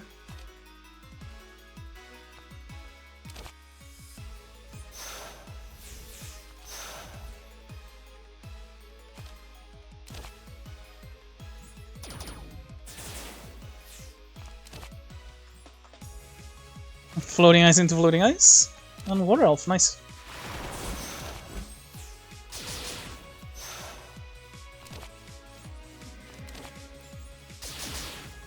The weaken's being very rough on us.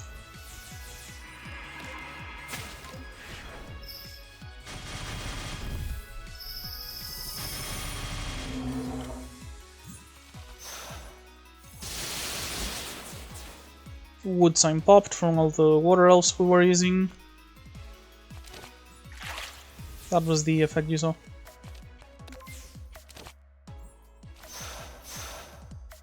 Kinda tempted to just try and stack Mercury Poisoning with the False Wounds at this point. Maybe the poison will actually get her, since we don't seem to have that much damage ourselves. Part of it is the weaken though, I'll have to say. Oh, or more water elves, that actually works for me too. So let's get rid of the Grace first.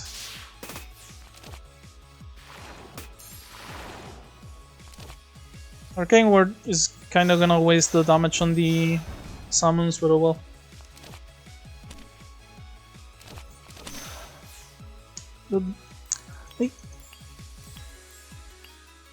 Clearly I needed green for my 0 green cards.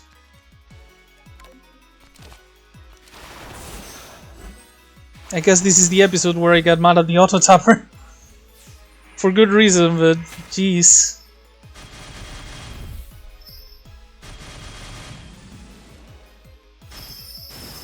Okay, yeah, we have like 4 turns left if I wanna finish this fight without dying. And I kinda do like to not die.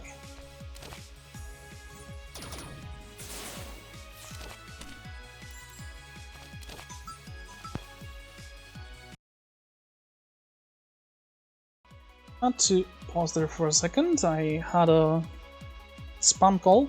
I didn't know it was spam when I got it though. Okay, so the last card is a condensed bubble. And since I know that, I guess I can floating ice into it and copy it with False Moon for double bubble. And after doing one, I'll be able to astronomy and do this one as well. So yeah, let's go ahead and try to burst down Yuyuko. She's very close. Next turn we can probably get her. So 19 HP left. We'll be able to heal around 25 after this. Oh god, that's 20 block and 2 grace, huh?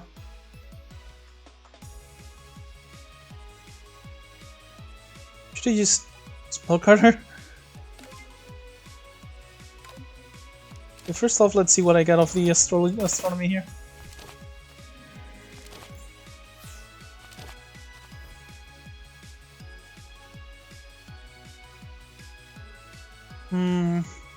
If I can get rid of this butterfly, the Arcane Ward does kill Yuyuko, but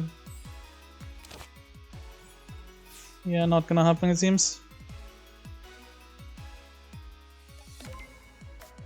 Okay, so next turn I should be able to finish her off.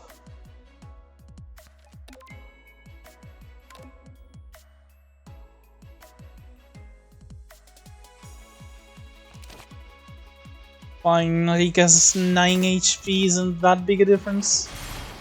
Really scary though. 8 HP actually. I thought we were at 9 on the law of mortality. And worst case, if I actually can't finish her off with my normal cards, I'll just spellcard this turn then. But yeah, this is a kill. Oh, that was the wood swing.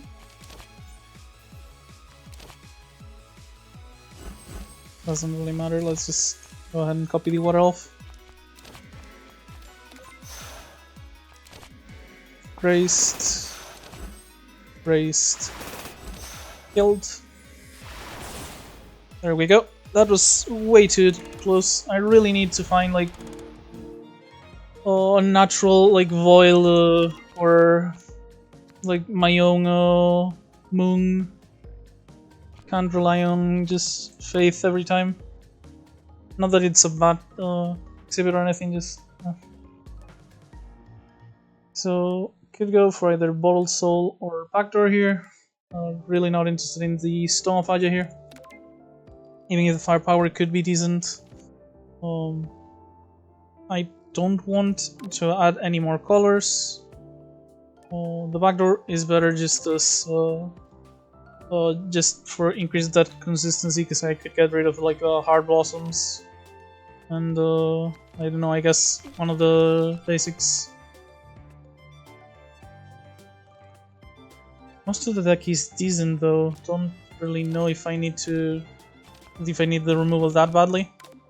So, and I already have like 2 charged spell cards. Yeah, since I didn't use the spell card, I'm actually saving it into Act 3.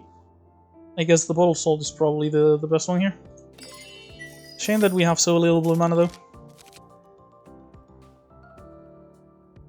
Okay, so that's either another Faith or Current Conductor. I don't have that much water sign though, it's just the... where is it? The Water Elf. And this one. So yeah, I don't really get that much drowning.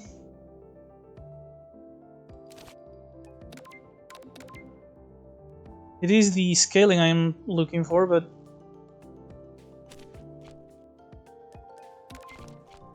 I don't think it's good enough for this. Yeah, I'm gonna go ahead and pick up Faith here. Second copy of it. It's a shame that we're basically bleeding a bit of HP to do this, but I think it's kinda necessary.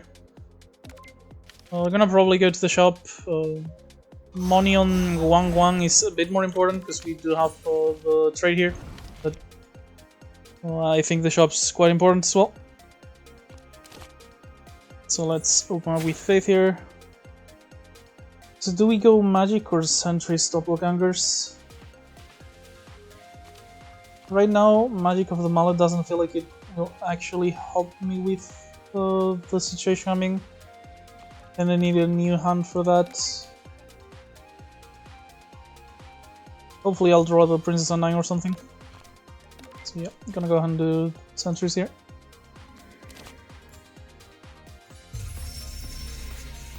T-Break for healing. And I guess just start shooting Suika. And Silver Dragon will have to do. Even if I did Faith right now, I wouldn't be able to play the card I got off of it. Wait, what did I get 12 block from? Oh, the Parasol, because it's technically my second turn. Nice. So I did actually get to full block me here. That's quite good.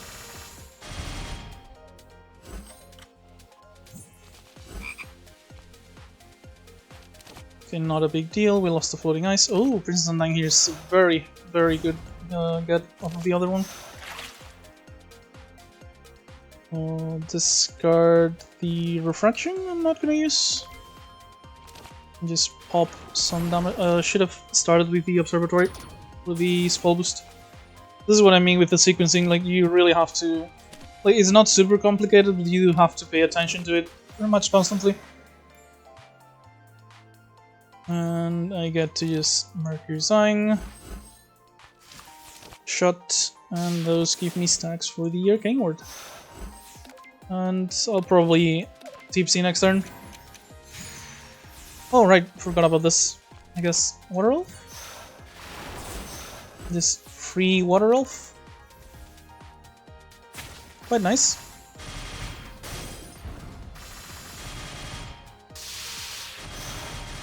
Barrier saving Marasas. And they should be able to finish it this turn. I think we lost the Astronomy though. Worst, just in case though, let's... I guess I can start by drawing.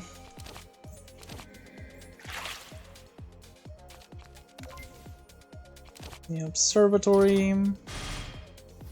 Yeah, this isn't gonna be enough. Let's just check out what's in the Faith here. Another Century just gives us one more card play on each of the extra turns. So let's just make our normal turns better with the Mallet now.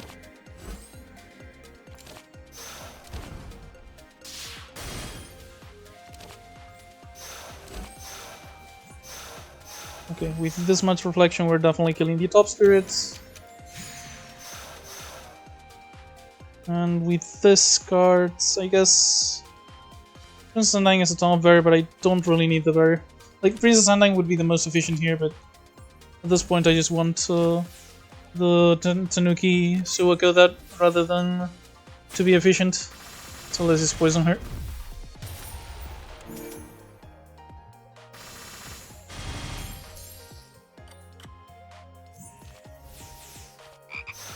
And yeah, this turn should be it for her.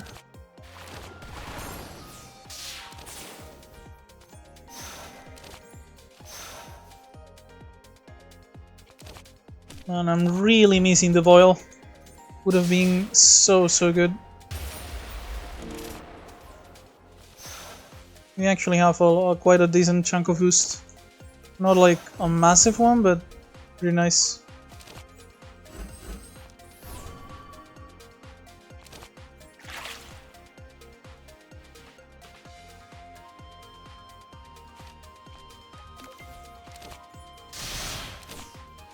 Yeah, this should be a kill with the reflection at the very least.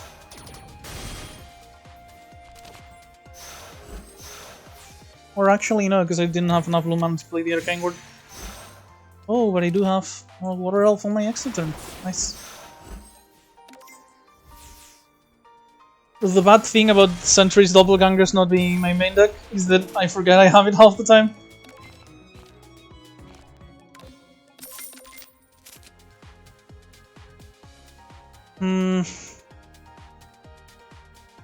Normally I'm quite interested in Devil's Codex, but at this point I'm not really sure how good it is. I guess it's probably better than not having it.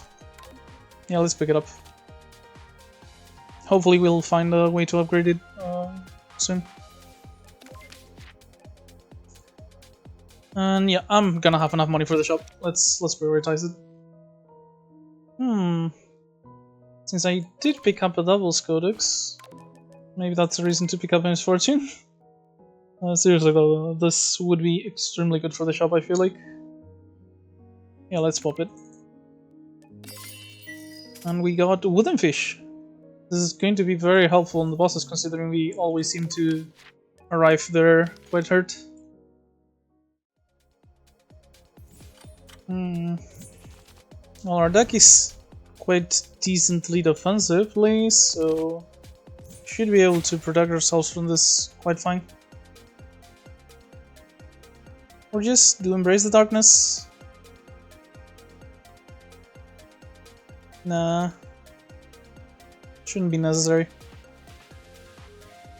So again, it's Magic or Doppelgangers. This does affect all of the curses she puts into her deck. Ah, sure, let's go Magic.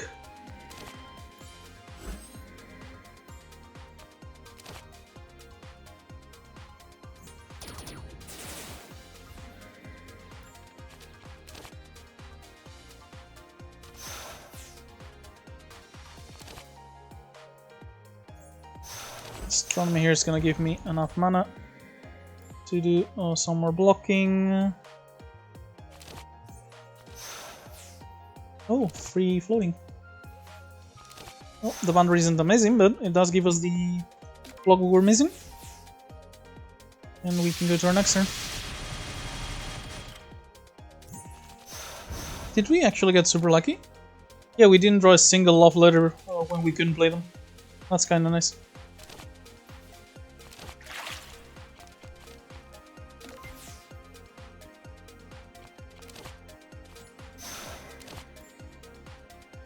Yeah, no issues with playing, so using some of my blue mana there. And a second love letter. Am I gonna TPC? No, I can just Silver Dragon here rather than Heart Blossom. Plus, stacking the metal is generally better than just playing it apart. Like playing it all when the first one is over. Generally, if you spellcast a sign, you want to spellcast as much of it as possible at once. To enjoy the multiplicative effect. Weaken here is going to help quite a bit. Still taking like 3 damage, but whatever. She only has 1 stack of regrets now. So either next turn or the one after, she should be gone.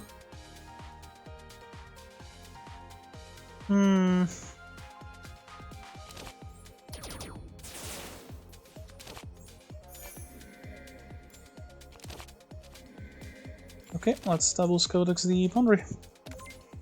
I was kind of looking for something to Codex. I did that for a reason, but I think I should have done the love letter first anyway.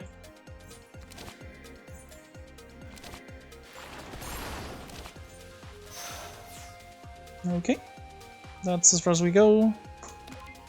Taking a bit of damage from the psychedelic plus the 16 here. Nope, we didn't take too much damage. And this should be the last turn for sure. Or maybe not, huh? Should have definitely played the tipsy there. Wasn't thinking. Since I was just playing out my hand because I had enough mana for everything. And now we did take a lot of damage from that. God damn it.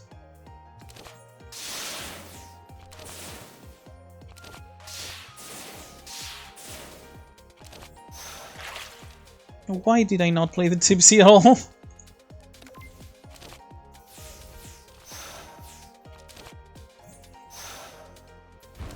Okay, at least I can play it now, and I do believe it gets me lethal.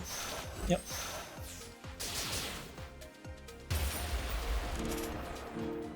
The one good thing about all of this is that we have the soy sauce bottle since quite a while, so at the very least we'll be able to heal up a bit on the shop.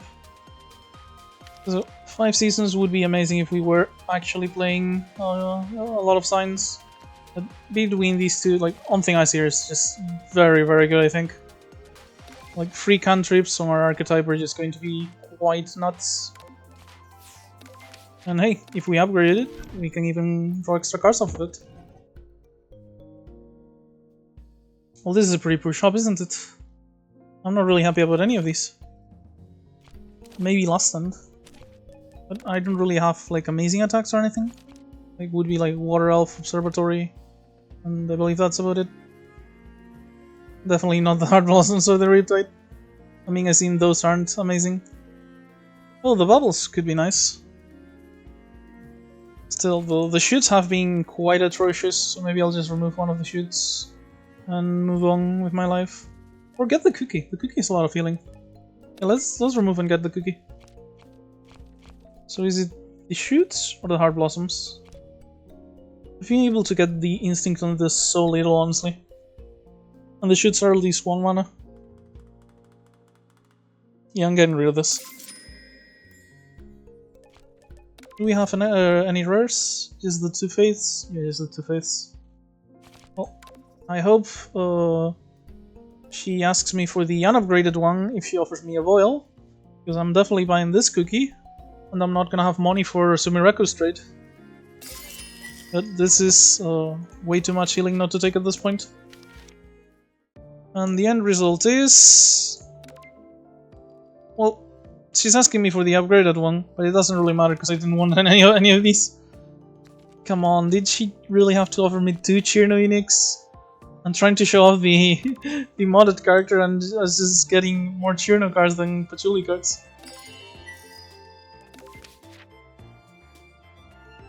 Okay, so yeah, going this route. 2 combats before the shop actually gives me the money I'm probably going to need, and then I can choose if I feel strong enough to go for the elite. So this path's definitely best. So I have very bad experiences with the Terminators on Patchouli, so I'm very likely to just pop the spell card ASAP. Let's see what we get off the Faith first though.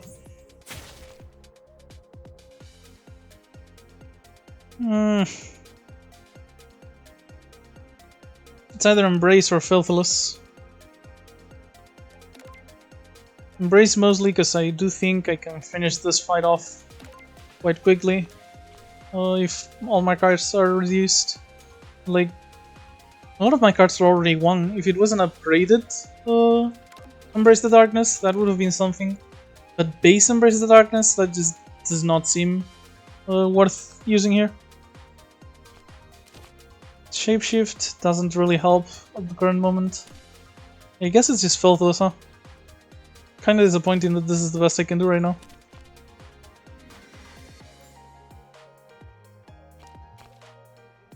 Two more cards still.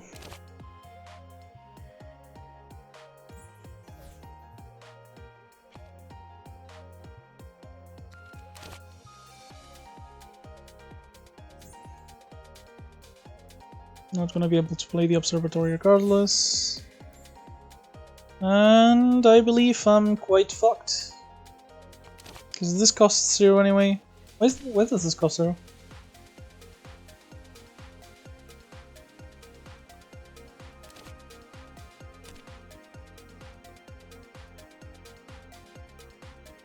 Okay, I'm kinda confused, but I guess it doesn't really matter.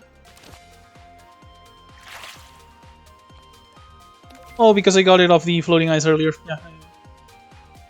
Speaking of which, let's hope this one fishes up something better. Actually, I'm definitely playing the Deluge here, so let's just do it before. So maybe I can get enough boosts for this to generate me mana. Speaking of which, not gonna be able to play that Codex. Floating ice. Okay, Observatory here. And I guess I should have played the Tipsy a long time ago, but let's did not at the very least. Astronomy. Filthless. Okay, so in the end, it looks like I'm going to be able to get the top one at the very least. Yep. So not taking that much damage anymore. More mana. Can't weaken this.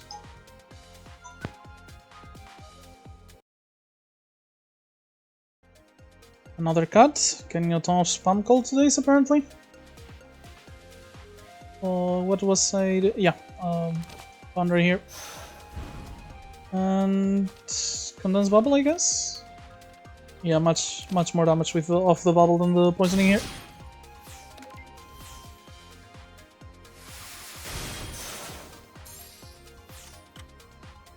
$30 damage. That is going to be rough. For sure.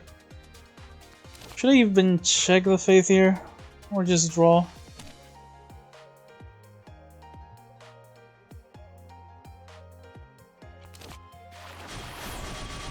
Yeah, I can probably defend myself just fine without the Faith here.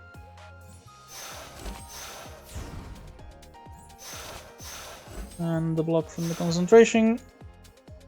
T-break also removes my lock on. Yeah. And I'm back to full HP.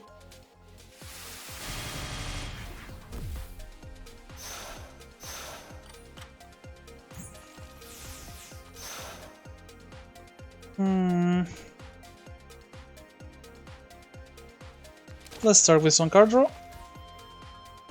And yeah, this looks good enough to bring some down here.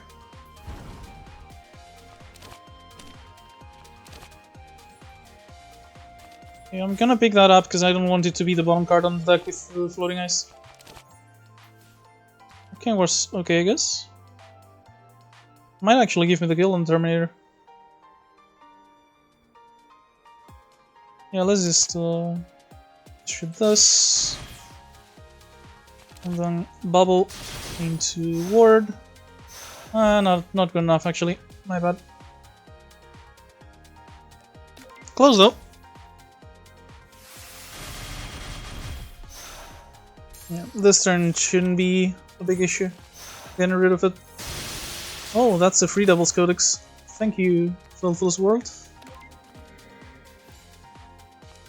The purity of the moon.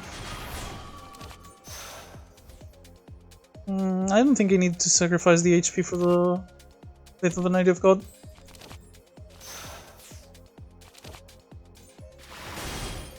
Pretty sure I can just finish the fight normally at this point.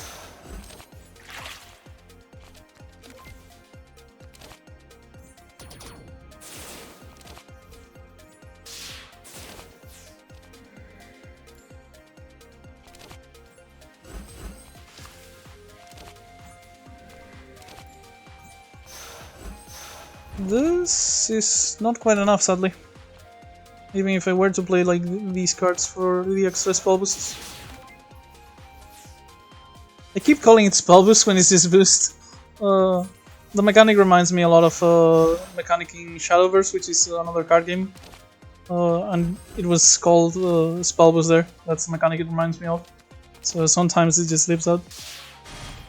Honestly, Scratch is the same itch, just playing a ton of cards, reducing costs, getting extra effects. Really entertaining. It's really hard to play this way talking though, I'll admit that much. You have to concentrate on two things at once. That both require quite a bit of thinking. It's obviously not the Frozen Throne, but am I getting either of these? Card draw's nice. I do like card draw. And I got like these early, but then I got a bunch of cards without any extra card draw ones. I guess the Codex is card draw anyway. This might help with my colored mana problems as well, because the Earth Sign transforms mana into Philosopher's Mana. So I'm going to just pick up Ginger Dust here. And hey, if I get to Spell Boost 3, it is more Metal Sign to stack up the Reflection with the other cards. So the Fox encounter here is absolutely atrocious. I don't have the capacity to win with only 3 cards per turn. Not even close. So I need to basically pray that I hit an insane ability off of this. Well, let's start with Floating Ice just in case. Riptide, great, lovely. That's what I needed. Also not good. Eviction Order. The more I need to have a good start, the worse my starts get apparently. So let's go ahead and... why is it saving that much black mana? I guess because I only have black cards in hand. Let's save one of the blue just in case. Just in case I end up drawing cards. Not super happy about any of these. I guess the Falling Moon Rabbit might actually get me to survive the fight. Yeah, let's go ahead with this one. Draw a card. Water Elf. That seems like a good enough reason for this.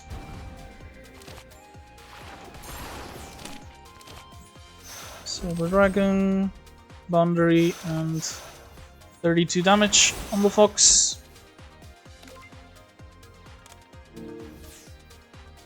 And I'm really gonna have to pray that I get to kill the Fox quite quickly. There's 3 cards per turn on a deck that's built around playing a ton of cards per turn. This is not going to work. Not taking a ton of damage this turn though. Okay, so I think I Floating Ice here. Black mana. If I like what I draw... Oh, didn't I put a card to the bottom? I put a shot to the bottom, didn't I? Yeah, never mind. This is going to be a shot. Okay, so I guess in that case, just freezes into frost fraction. And not doing much this turn, but at least I'm not taking damage.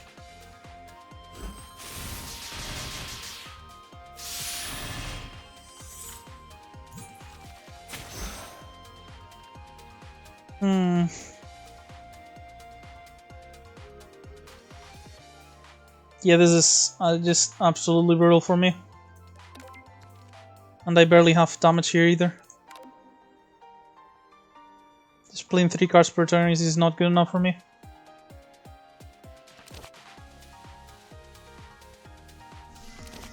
Okay, safety measures, double Raymond. And 10 damage on the Fox, I guess. At the very least, I'm only taking like 1 damage per instance. I'm also getting weakened. Yeah, this Fox is destroying me here. Need to draw some really good cards. Which does not seem to be the case. So I guess this is the most damage I can do here.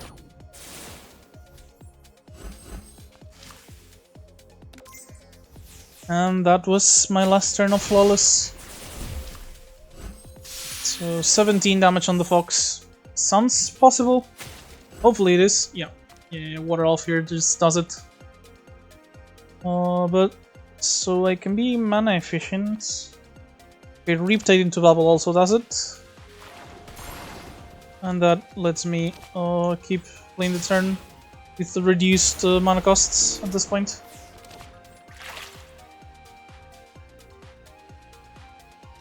I guess I'll discard the Faith of Native God. At this point I don't want to sacrifice any more HP if I don't have to. And if I have to sacrifice more HP, I'm probably in a bad situation anyway. So I'd rather just go ahead and act as if I didn't have to. A Devil's Codex. Let's see what I draw for the Astronomy. I should. Perfect target. T-Break. Removes weak too, so that's definitely a great card right now. And I guess just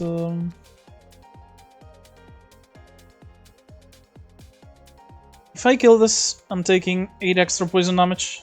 If I don't kill it, I'm taking 7 damage from unblocked attacks. So I guess it's better not to kill it.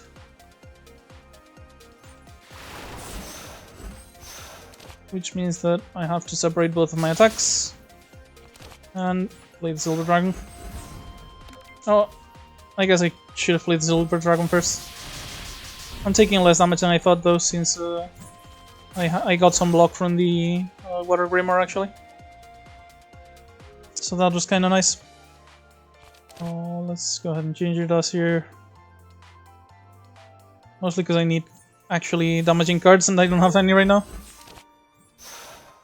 Water Elf's definitely one of those.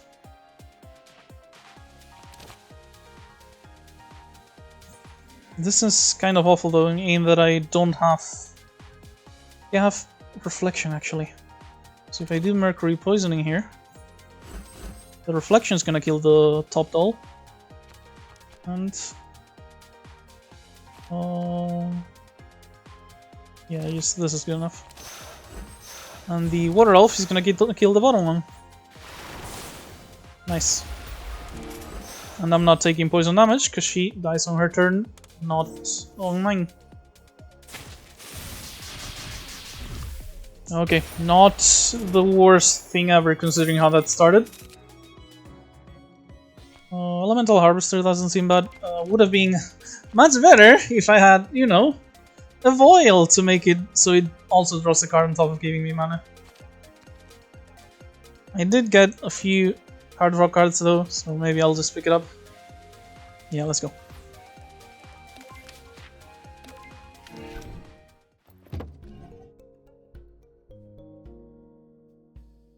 I'm looking at the cards and this is just pure depression, huh? Not a single one that I really like. Just play with water that could be acceptable. Maybe Ageless Dream.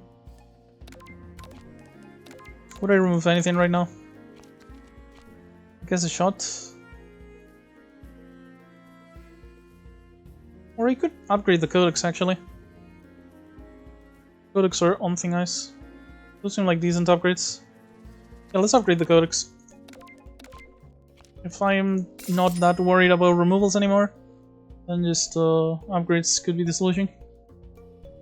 And I did just get a mana generator, so more card draw should be helpful, right? And I do need card draw anyway, so let's just pick it up. Who's the last boss? Junko. So the amulet's not really going to be that important. Guess I'll... Should I pick up the backpack or the robot model? I guess I'll pick up the model. Well, I have a few multi-attacks, so the too far power could actually be kind of relevant over time. Okay, so I have some time to set up against Dormy. Not as much in a rush as I usually am.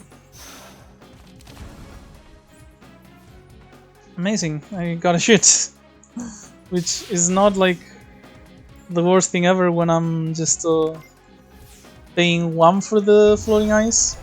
But the long night just makes it kind of frustrating to see. Okay, the Riptide's here, so the floating ice is going to hit at least something. Ideally the Devil's Codex, because I have both of my misfortunes again. But... Or a boundary, I guess that's okay.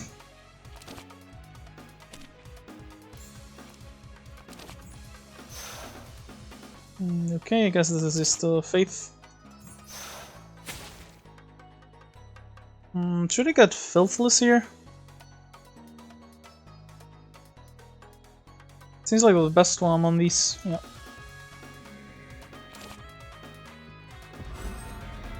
Next turn she's gonna have 100 barrier, but at the very least I am actually setting up now decently well. So yeah, let's go ahead and do my thing.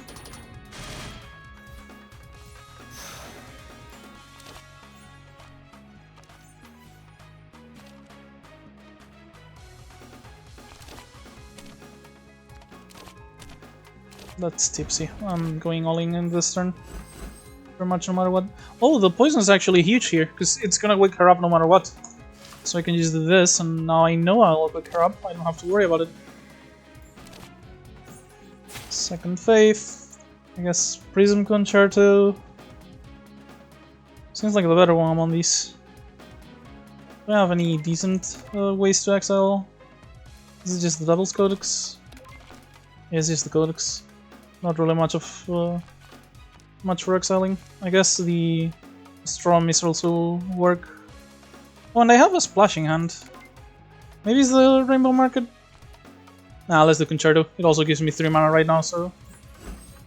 Well, I guess I don't really need 3 mana right now, huh? So yeah, let's just do our damage here.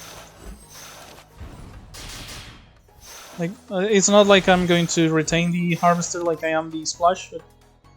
You know, at least it gets the... to keep the boosts if I don't use them.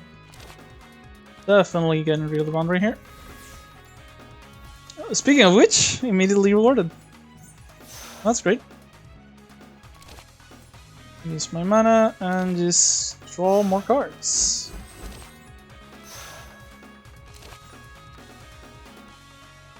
Looking for more cards if I can. I couldn't, that's true.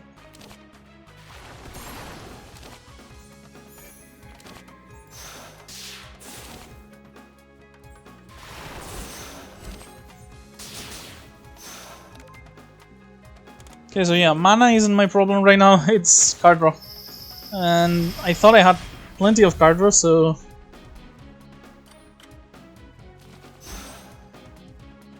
Okay, that's an Arcane Ward. I can probably just discard the Nightmare. It's only 1 so far, not super worried about it. Floating Ice. Bubble could help. Let's draw though. I made a mistake. I looked at the damage number and now I'm fucking scared.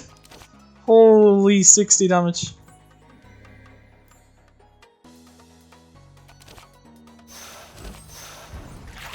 At least I do seem to be getting quite a lot of block as well. The Quiet Mallet here might fuck me though. So it's either poisoning or refraction. Okay. Refraction's kinda nice for free. Got the bubble, and at this point I don't actually need the weaken from this, so let's do it for poison. Actually, I have the sunlight. I guess the weaken's fine then. That way I also get to keep more barrier than rather than just use everything up. I just lose block rather than barrier. I'm gonna need to do a lot of damage very soon though. She's basically woken up at this point already.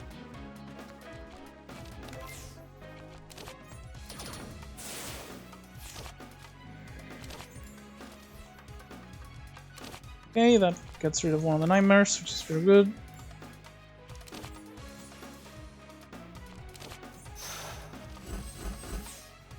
Maybe I'll be able to actually accumulate quite a bit of metal thing if I go for it.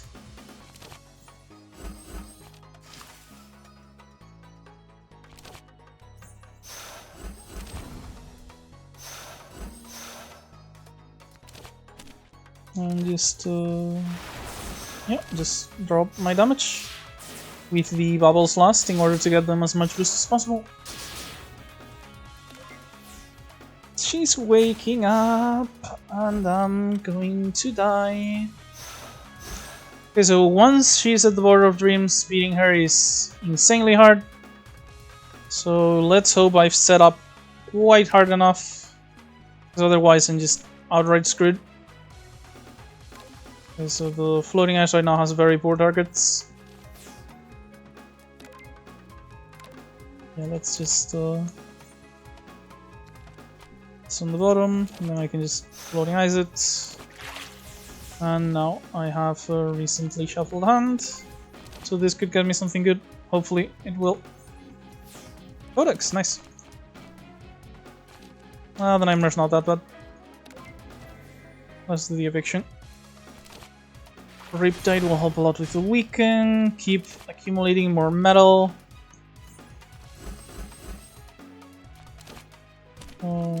One mana observatory is very good. More metal, more! She's already weakened, so I don't need the to weaken her again, I feel like.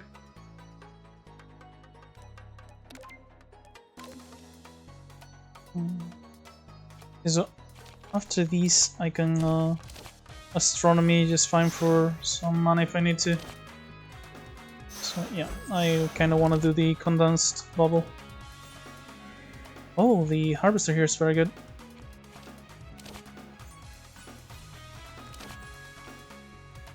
Okay, this is free. And that's as far as I go, it seems. So just double bubble. And in the end, all that got me was like a couple of boosts on the water elf, but if it helps, it helps. 107 reflection, hitting super hard here.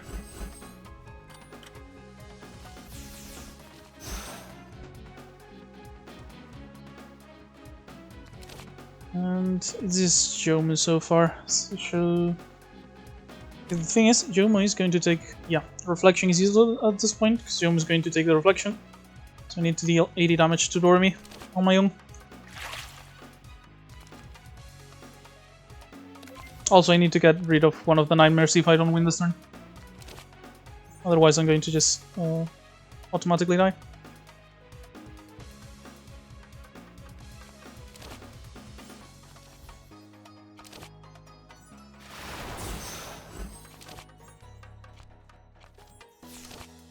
That helps.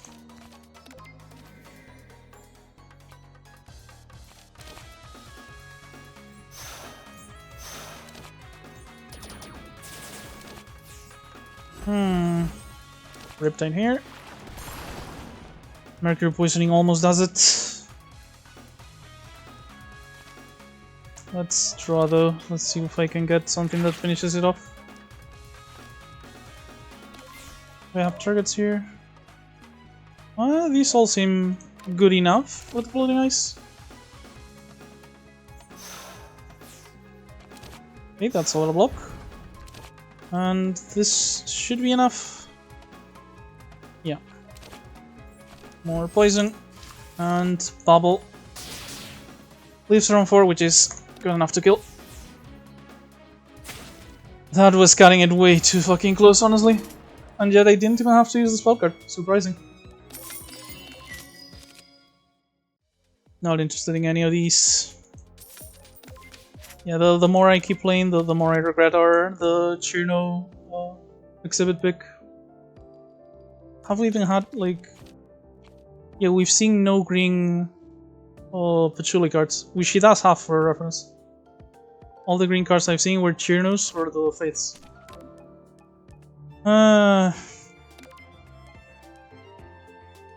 Gensokyo Chronicle is kind of funny here. Completely compensates us for the life loss of the Faiths. So that sounds good. And it's not like we're going to purify a lot of gaps we've been removing constantly already. So yeah, the Chronicle here is nice. At the very least. And I guess... yeah, it's just event enemy shop.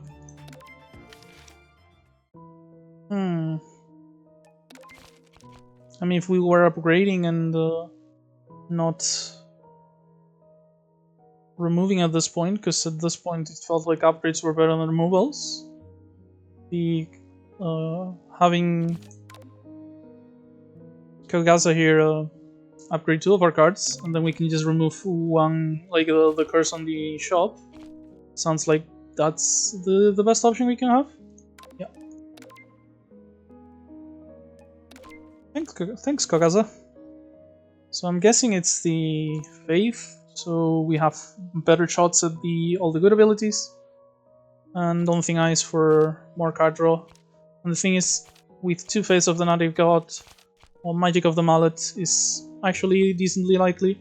So that means upgrades like Daunting Eyes, Play with Water, or Concentration are just going to be very good for the free card draw.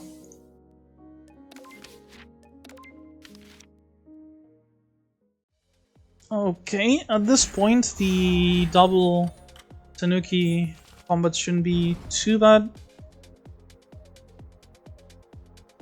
This is most of the block we need for this turn.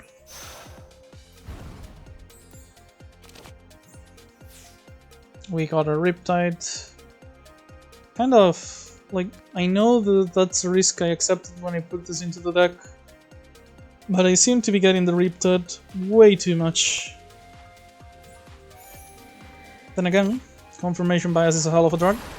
So, can't really be sure I'm right.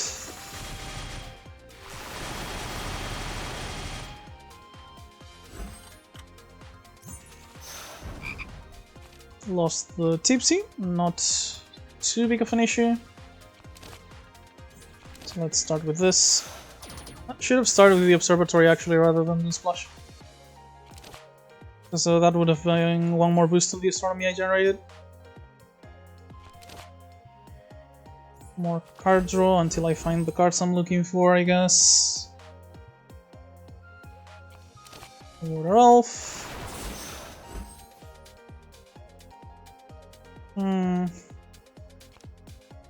Not really sure what to go for here.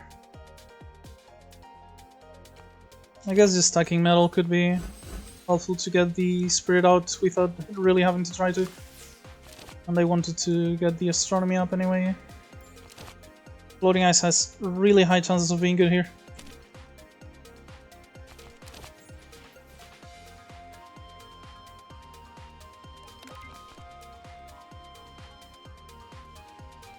I would have liked most of these. Come on.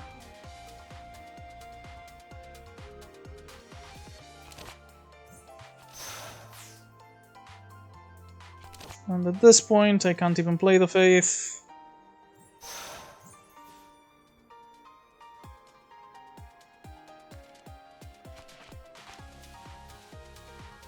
already have 2 medals, so I guess the Silver Dragon is better than the Arcane Ward at this point. And Fable Suaka. At least she's getting close to that already. And after that I don't have to worry about the jinxes.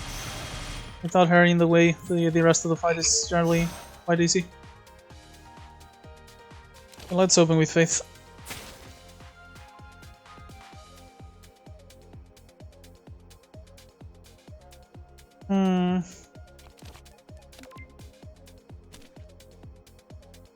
Really not sure what to go for here. Reclusive Sage seems like the best one, but it has no immediate impact. Tortoise Shell could help me block this turn. It has to be Reclusive Sage, doesn't it? Yeah, let's just go for it. I already know it has to be Reclusive.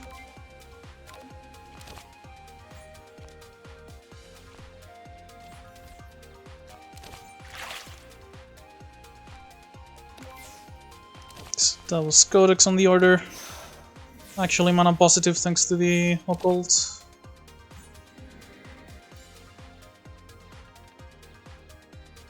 And yeah, I'm going to have to play something just for block, it seems. Because I kinda want a observatory here.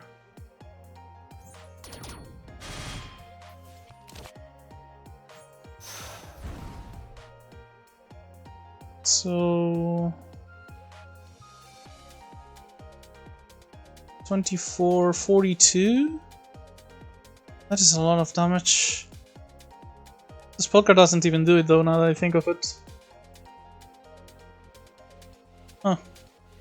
Should've probably thought about that before, huh? Okay then. Going down to half HP, let's hope it doesn't kill me. Below half in fact, unvulnerable. Lost the astronomy. I guess Ginger here gives me more block if I false moon the Undying. Yep, definitely going for that. That's a ton of block. 32 barrier. Mercury does not do it, and I don't have any more card draw, so I want to find something that might do it. And I get a floating ice that gets me the Mercury from the bottom. I guess the game has spoken. If I'm not gonna kill her, maybe I should just weaken Kanako here. Yeah, let's go for that. That is 10 less damage. Still though, this is like 48, 63. Not very happy about that.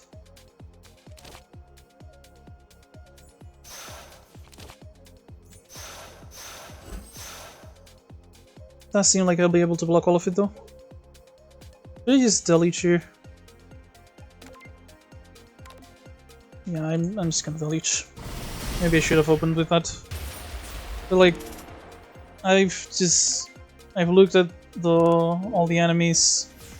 If the Suwako Tanuki just procs all the useful cards I have, there's no way I'm actually gonna be able to finish the fight before these kill me. And I'm still gonna be vulnerable this turn. Apparently it didn't matter that much though, since Kanako's not actually attacking. Oh well. Couldn't have known, I guess.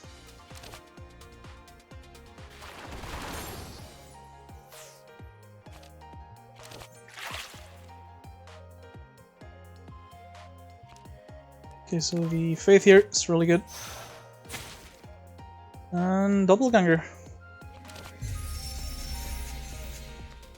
It's honestly a shame that Doppelgangers is definitely a lot worse on this kind of archetype than on most others. But it's still such a good ability anyway. Okay, this is kind of looking salvageable at this point. Keep drawing. Should probably just finish off the spirit now that I actually can.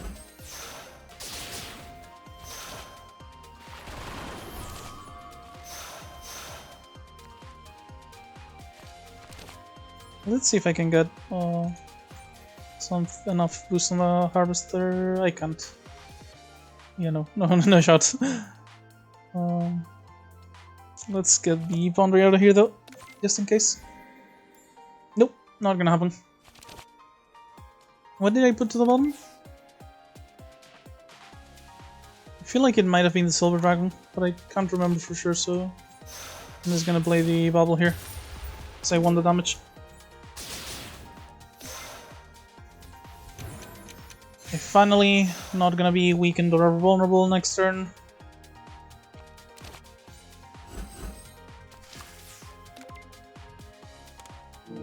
If the psychedelic ends up killing me, I'm going to be so sad.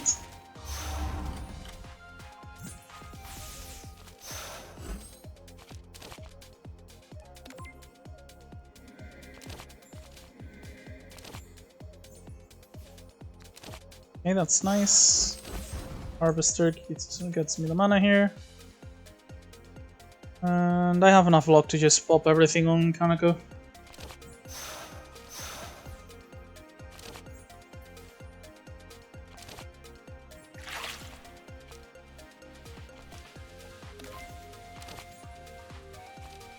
Let's go with this. I have some metal already, so I might be able to just get Kaneko to destroy her own self with all the reflection damage. In fact, I will. Also another psychedelic tick. Oh. Okay then. I guess that also works. Observatory just seems really good here. Kinda need the card draw, and the boosting definitely helps. And I've been low on attacks, so... Some healing thanks to the sake, thankfully. How the hell do I still not find decent Patchouli cards?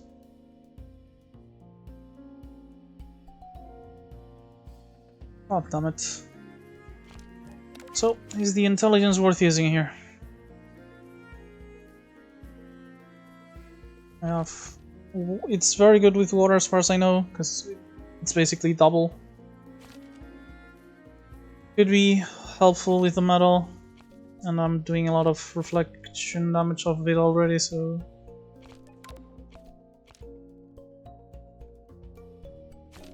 I really just don't have enough science though, I feel like. Like 1, 2... Yeah, the fact that I have to look so hard for the rest of them just makes it obvious. Not picking up the Girl of Knowledge here. Let's just go ahead and remove the... Oh, I didn't get the curse, right? I didn't even notice last combat, because I have the Hinodol. So I guess maybe I can just get the Tengu self on here and upgrade a card. Yeah, that sounds good.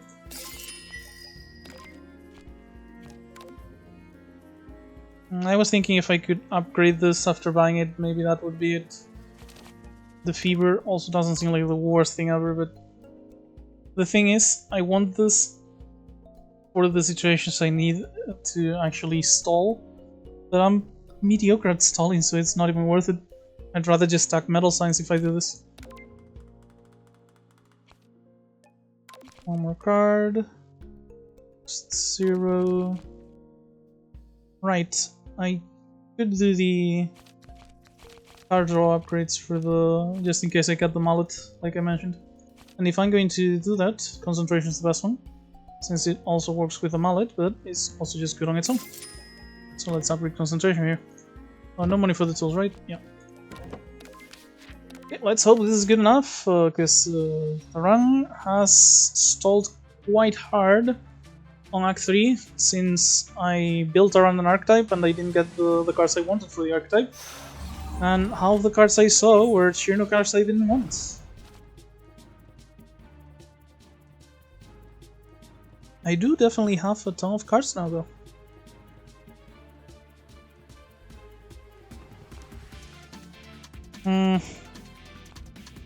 I want to double codex the Long Night, but that means I'm not getting the occult.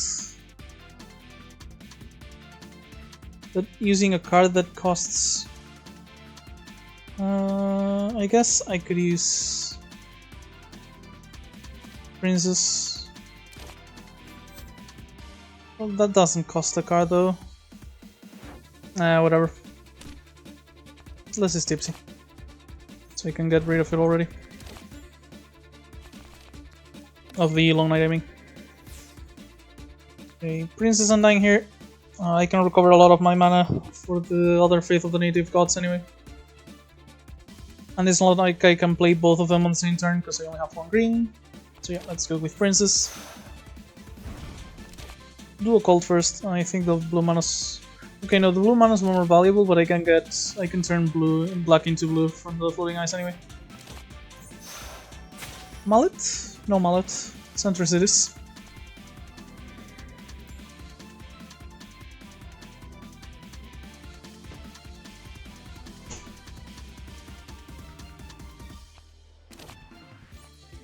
Oh, Harvester's nice.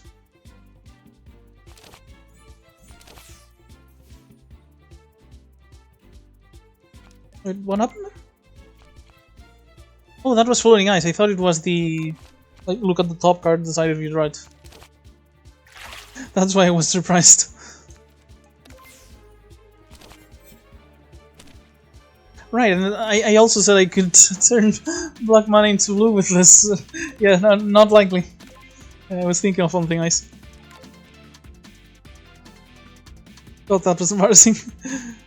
Okay, so yeah, let's just Doppelgangers.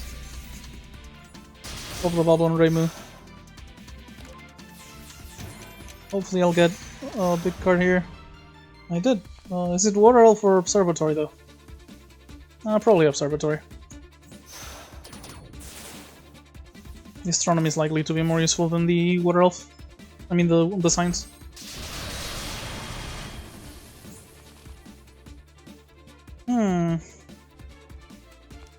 Yeah, let's just...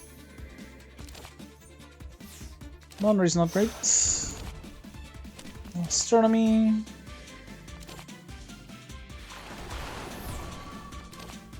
Draw 3, gain 10 armor, I mean 10 block.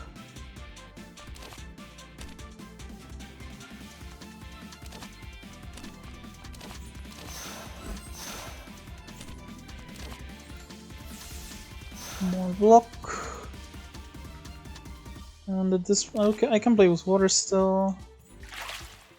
And yeah, at this point that's it.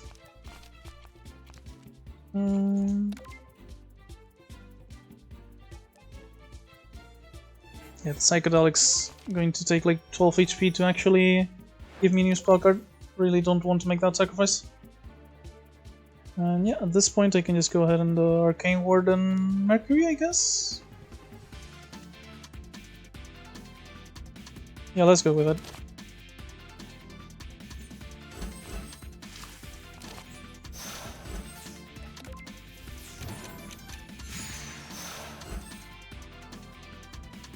And Water Elf here means the Reflection is going to kill the orb.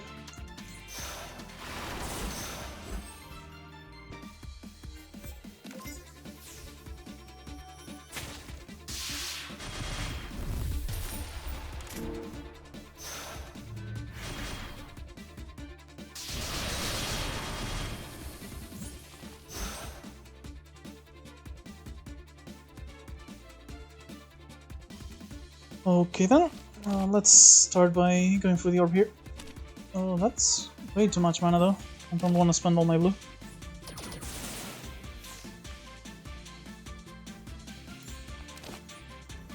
Oh hey, that's Free Faith. That's nice. Let's check it out, in fact. I guess it's probably the Mallet. Yeah, it's just the Mallet. Those two abilities are just so good. Mallet and Doppelgangers.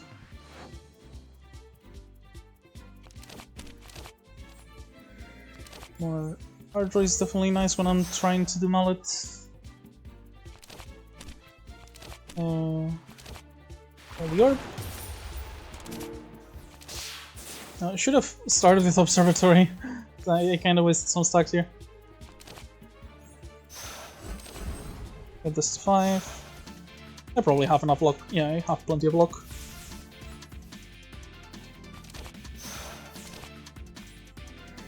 Okay, and that's it for now. So let's just drop all the damage I have. And go next turn.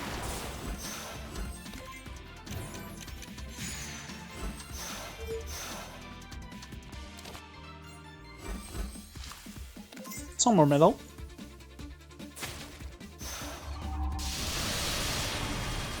The one issue with sentries is it's harder to stack up the signs because the extra turn counts them down, but not a big issue. I don't regret having picked up the Riptide. It was good when I got it and it helped me out to actually get to this point. But at this point, it's actually not that great, honestly. I'll admit that much.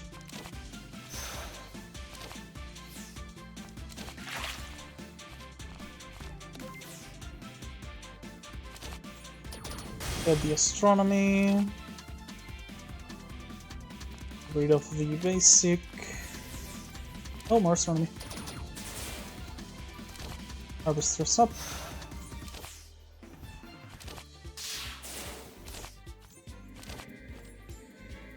Keep drawing, never stop.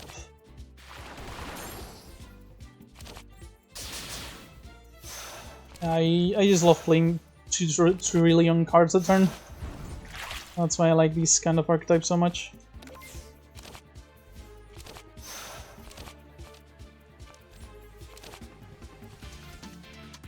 Just keep drawing more and more cards.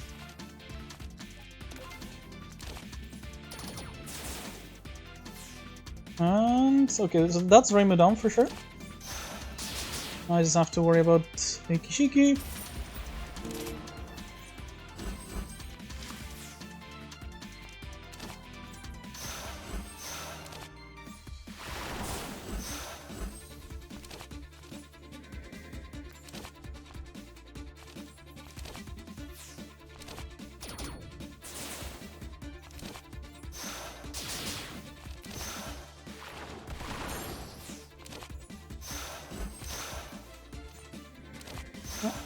Wasted blue mana. No, not a big issue. I guess this is a bit of an useless extra turn, but at least I get to get rid of the basic.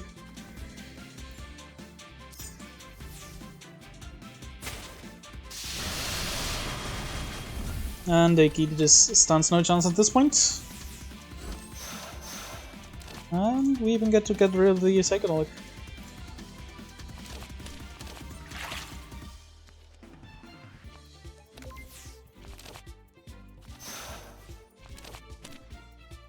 Okay, no more card draw.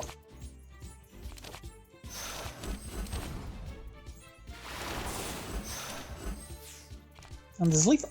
Let's go. That was a very good fight. Managed to get by with no damage, I feel like. Didn't really check how much HP we had at the start, but I don't think we took damage. Luminescent Knight here actually gets me pretty close to the next spell card. And it's a solid block card that's going to exile itself after I play it, so...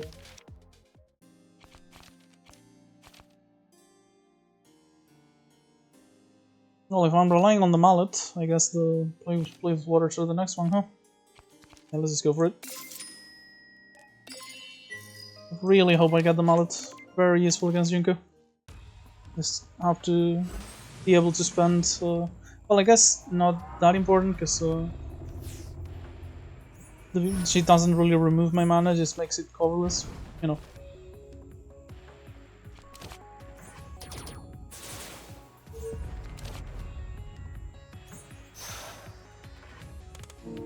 Okay, not the worst start ever. Still taking a bit of damage, but you know. Some runs I start Junko off by taking full damage because I want to set up a couple of abilities, and between the Long Night and her Purify, it's just very rough to do so.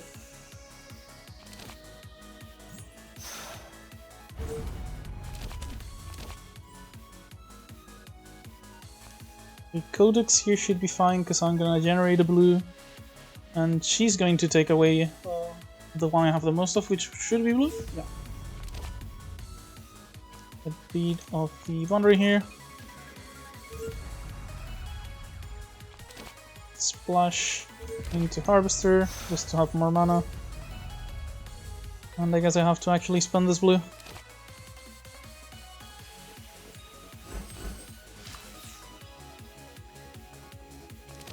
Let's get the T-Break out as well.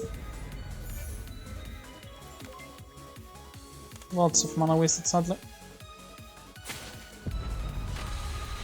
But at least this time I'm not taking the damage. Okay, here goes the first one. Filthless sounds good, considering I'm going to be losing my Colward mana. Sage is good as well. But this makes me like get purified twice to play the false moon and the thing I get off the moon, so Filthless sounds better here. Plus I get like a permanent affecting away. Permanent resistance.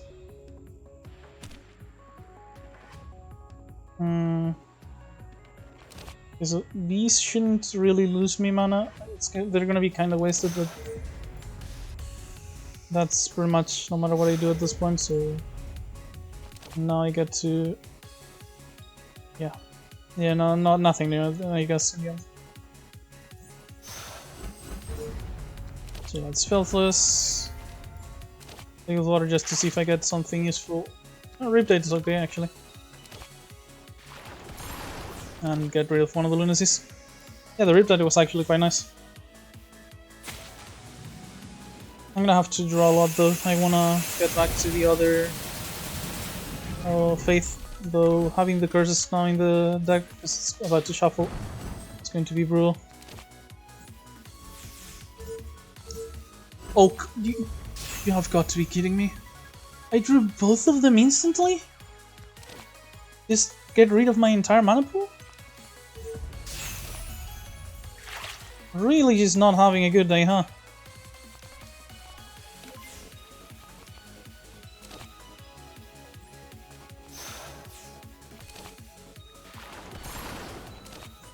I guess I can at least play the floating ices without issue. The one good thing, I guess.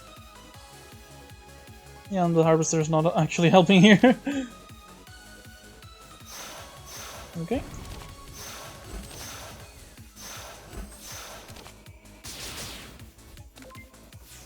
At least that's 3 of them out of the way, so should be very likely that I'll get enough mana for the Faith of a Native God I actually tried.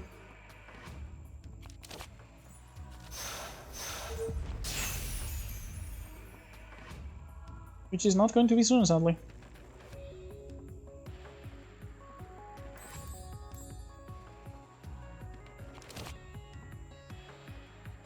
Can't even use all of this. Whatever, then I'll just take 2 more damage of the Purifying Light. Oh, I thought I had Metal Sign. Never mind, I'm not gonna Mercury Poison just for poison, that's just going to remove them. I just thought I had Metal Sign for some reason.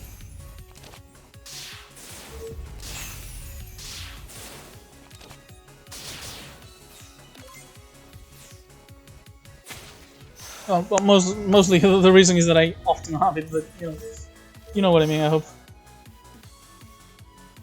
Let's play with water, I'm gonna lose a block, yeah, I'll hopefully draw the Faith and be able to play it now. Or maybe I'll just go fuck myself.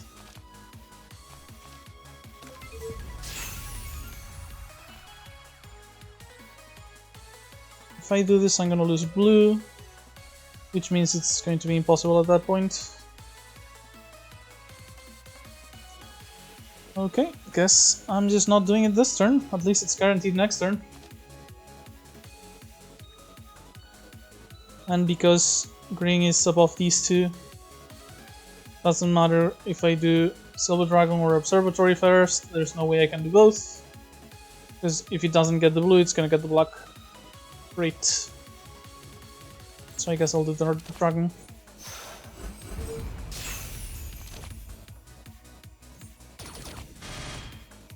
I guess it didn't matter because I had the last one spear. Never mind.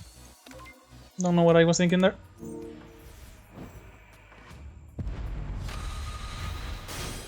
Just kinda tilted at my inability to get the Faith Lethal last card. Please be good. Recent Concerto is actually amazing here, isn't it? Completely ignore the purifying bullshit. Yeah, I'm picking this up 100%. Let's just use these before I keep losing HP. Now I get to Prism, and now it's actually such an easy fight in comparison. Don't really have to worry about the Purifying Light ever again. Because all my mana, or the Purifying, or the Pure Radiances, because all of my mana's Philosophers now, or Colors. And now, only Philosophers.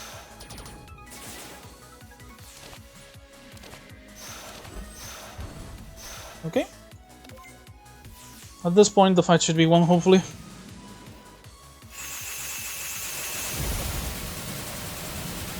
I was very tilted, honestly, I'll admit that much. But at this point, I'm just immune to her gimmick, so...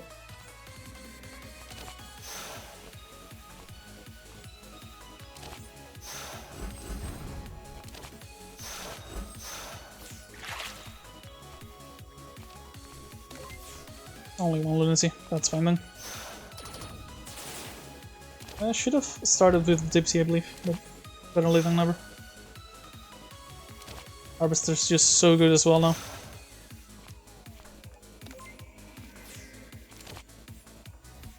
Yeah, unfortunate. Let's do these before I draw through them and I have to reshuffle the deck again before I find them again.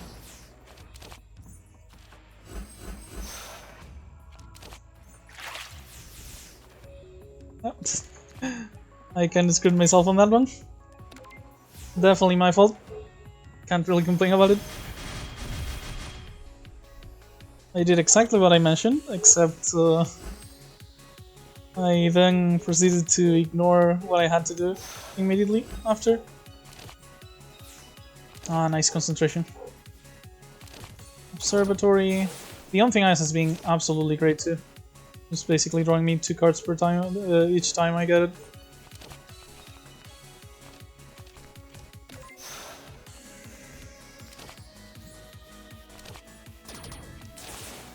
Bobble here, getting very close already to the wing. Should have drawn first, didn't matter.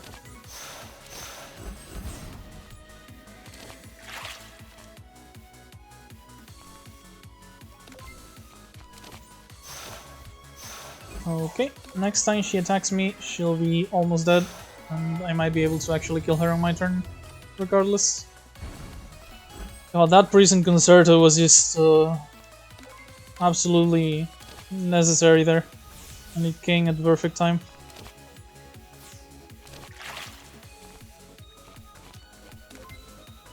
And yeah, this should be it.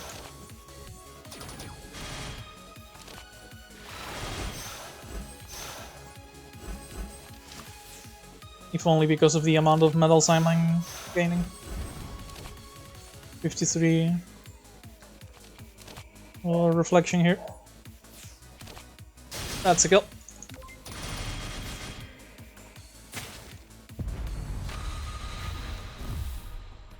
And that ends the fight. Do I still take the damage? No, that's amazing. Because I was gonna lose some HP. Okay, so among these, it's like Fragments of the War for sure, right? Yeah. Yeah, it definitely is. More blue mana and I get to swap 2 cards. What are my worst cards? Probably the shoots, right? Yeah. Yeah, I'd say they are. Yeah, pretty much guaranteed. Philosopher's Stone and every angle shot. The Philosopher's Stone's kinda whatever. Although if I upgrade it, it could actually be half decent. Just to get 5 signs every time I draw it. It is expensive though. But the every angle shot is one of the deck's best payoffs and enablers. Sadly, I don't have Violet in the end, so it probably won't matter. But yeah, 0 mana, deal 6 damage. However, if you boost it 5 times, you get a copy of it that has Exile and Ethereal.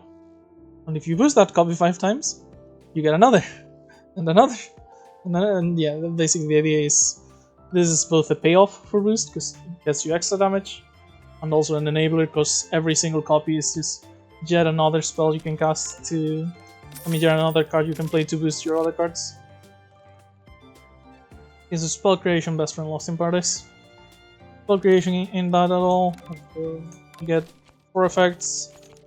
If you boost 2, 3, or 6 times, you can choose 1, 2, or 3 of them, and you upgrade it for the 4th. So yeah, solid card, but definitely not the Viola we were looking for, sadly.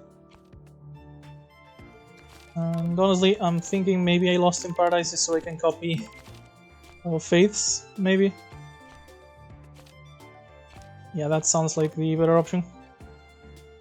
If this had come like long ago, I would have picked it, but at this point, I'm desperate to find an actual Wincom for Seja that doesn't just survive 20 turns, because Seja insta wins on 16.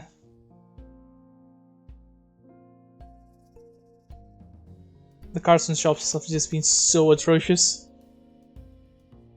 Hard to believe, honestly. So I guess it's just spaces on an upgrade. Wait. If I upgrade here, I'm not gonna upgrade at the gap. I guess I'll remove at the gap then. I do have the rod, don't I? Is it the stone or the Lost in Paradise? Probably the Lost, if I'm gonna rely on that as a Wincom. Wait, did I not end up getting the Purification Rod? I guess it was an option, but not one I chose. Never mind. Upgrade a basic thing, I guess. Is it just a reminder? I don't have the money because it's L7. Okay, let's put our faith in the Knight of God then. Because I feel like that's the only way I'm actually gonna have a chance against Seja.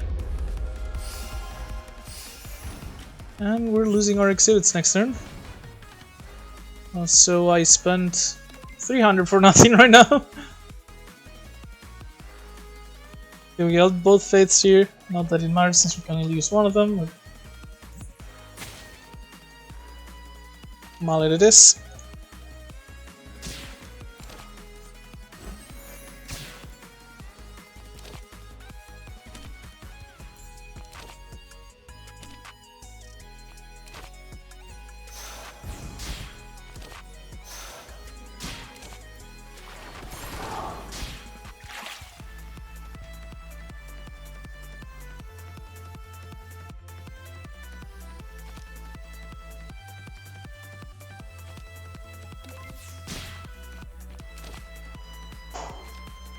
This technically generates mana, which is kinda nice.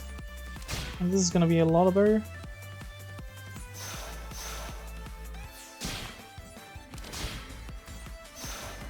And we found the Lost in Paradise. This is what I was looking for, by the way. I wasn't talking because I was focusing. But I did want to copy these. So now we actually have a ton of these available. Oh nice, free philosophers.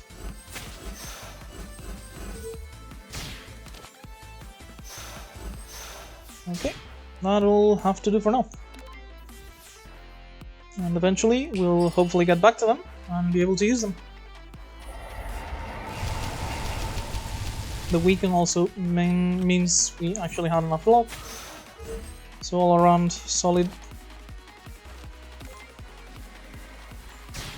Okay, T-Break is going to gain us back some of the life we're about to lose.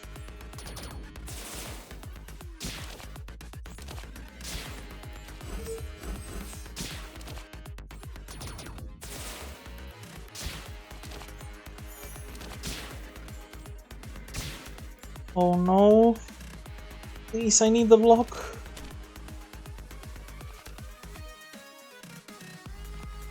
I don't even care about the mana.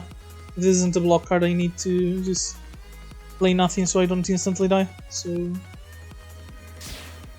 oh god, I have a lot of luck here. I think it's worth doing. Please don't fuck me. Okay.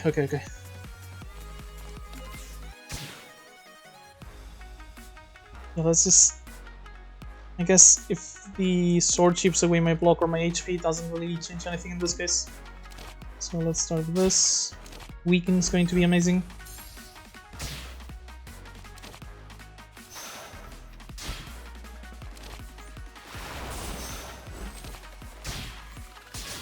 Okay, I just realized this would actually be a very good moment for the condensed bubble upgrades with the magic of the Mallet.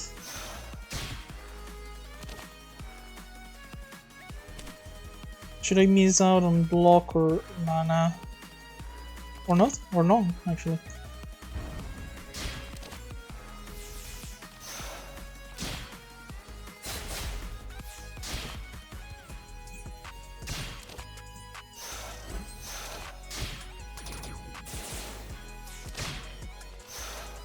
Okay, that's decent chunk of block.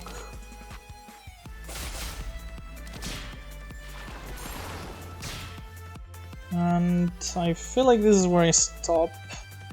Yeah. Taking around 10? 8? 8. Okay, let's open with this. Floating eyes into floating eyes, into psychedelic. Damn it. Oh, this is quite awful, huh?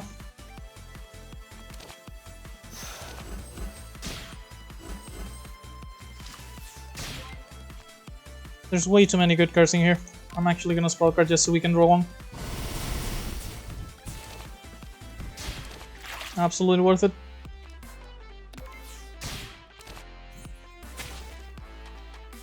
And all things considered, it has to be Sentries.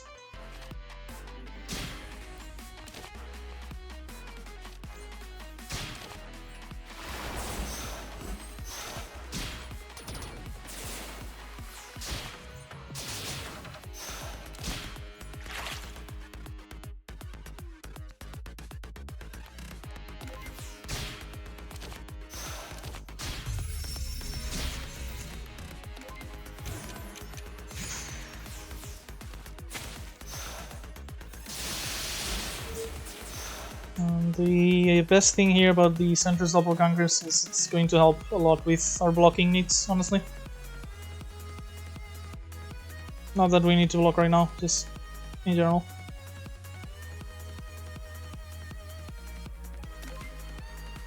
Boundaries are free right now, so I'm not sure if I should actually exile them. It's not like I have that many block cards in the deck. So yeah, I'm actually just gonna go ahead and am I passing the turn? I guess I can one thing eyes.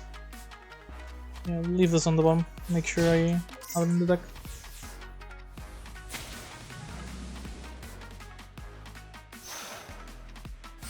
Okay, the Pyramid Shade puzzle is completely fucked for me, considering how much I draw. Thankfully things like Floating Eyes do skip over it, but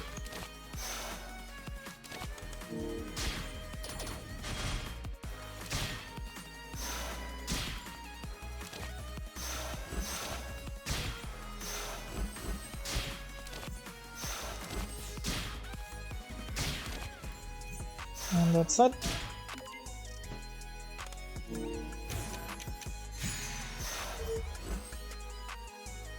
Keep getting the faith on turns where I can't play it.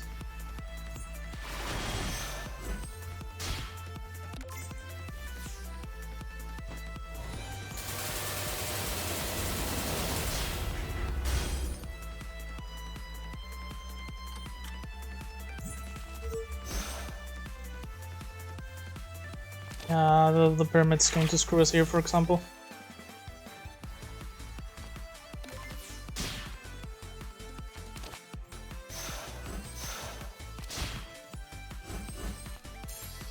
Weaken should help.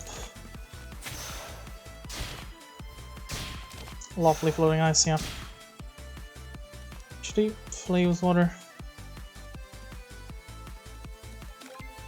I need to find the faiths. That was so painful.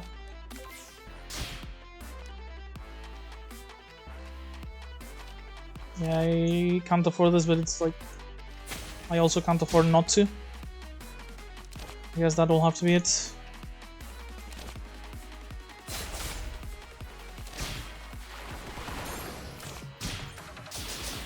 At the very least, I'm getting a ton of defense of the Arcane Ward here.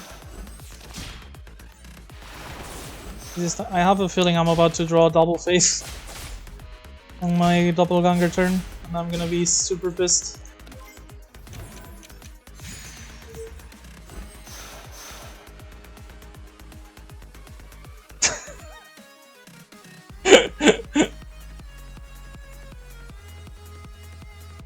Called it.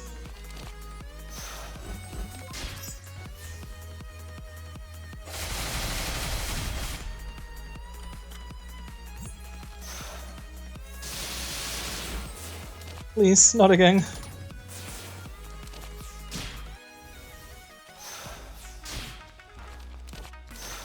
Okay, free boundaries are nice here.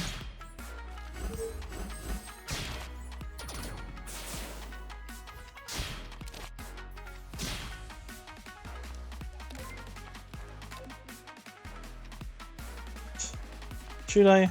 Should I not? I'll do one. Okay, that's good enough, I think.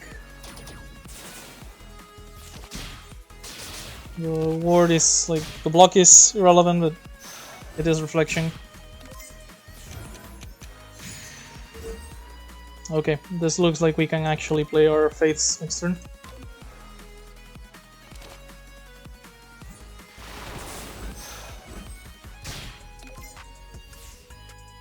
Copied 2 of those. I haven't been able to play them until turn 7. Not statuses, that's gonna be rough.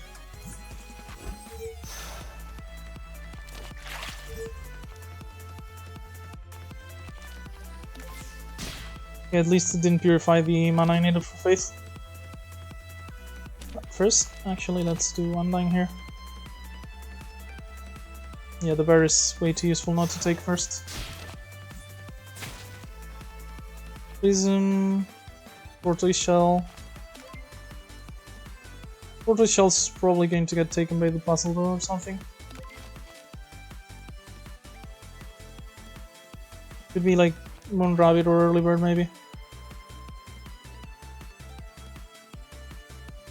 I think it's Moon Rabbit actually, yeah.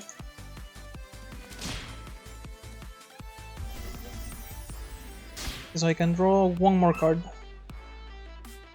Let's go for it then. The other face. That's actually great. I can actually play it somehow. Does she have weaken? She does not. No, she does.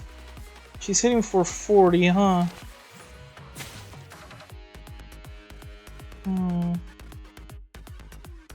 Should I just go for Lunar Rainbow at this point? Magic doesn't really help, does it? There's nothing else I can really reduce at this point. Not in any relevant capacity. So is this Prism? Or maybe it is just Lunar. I'm not sure at all, honestly. Thing is, if she's going to start putting status in my deck, this is going to generate gas. So is this. I think it's Lunar, yeah.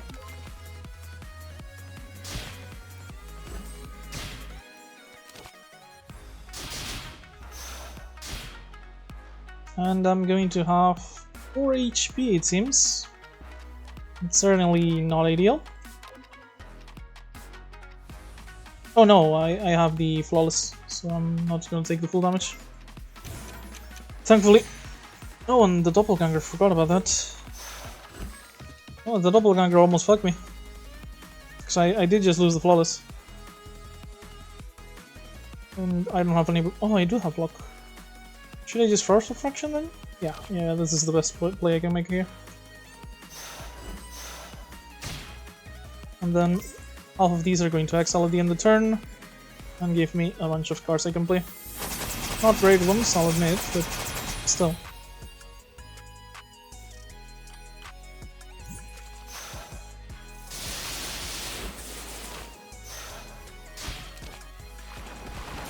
Honestly, the blossoming could actually be huge. And this is going to give me something on top, and I can get it right after. The vulnerable is probably gonna be super relevant. Oh, this is very nice. Block and damage.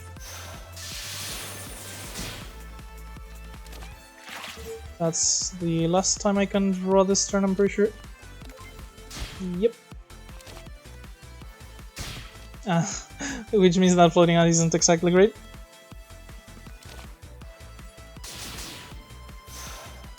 So the thing is, her current attack is quite lethal, so I might actually have to do it, even if I don't want to. Okay, so she is vulnerable. Does this kill? Close. Close to killing.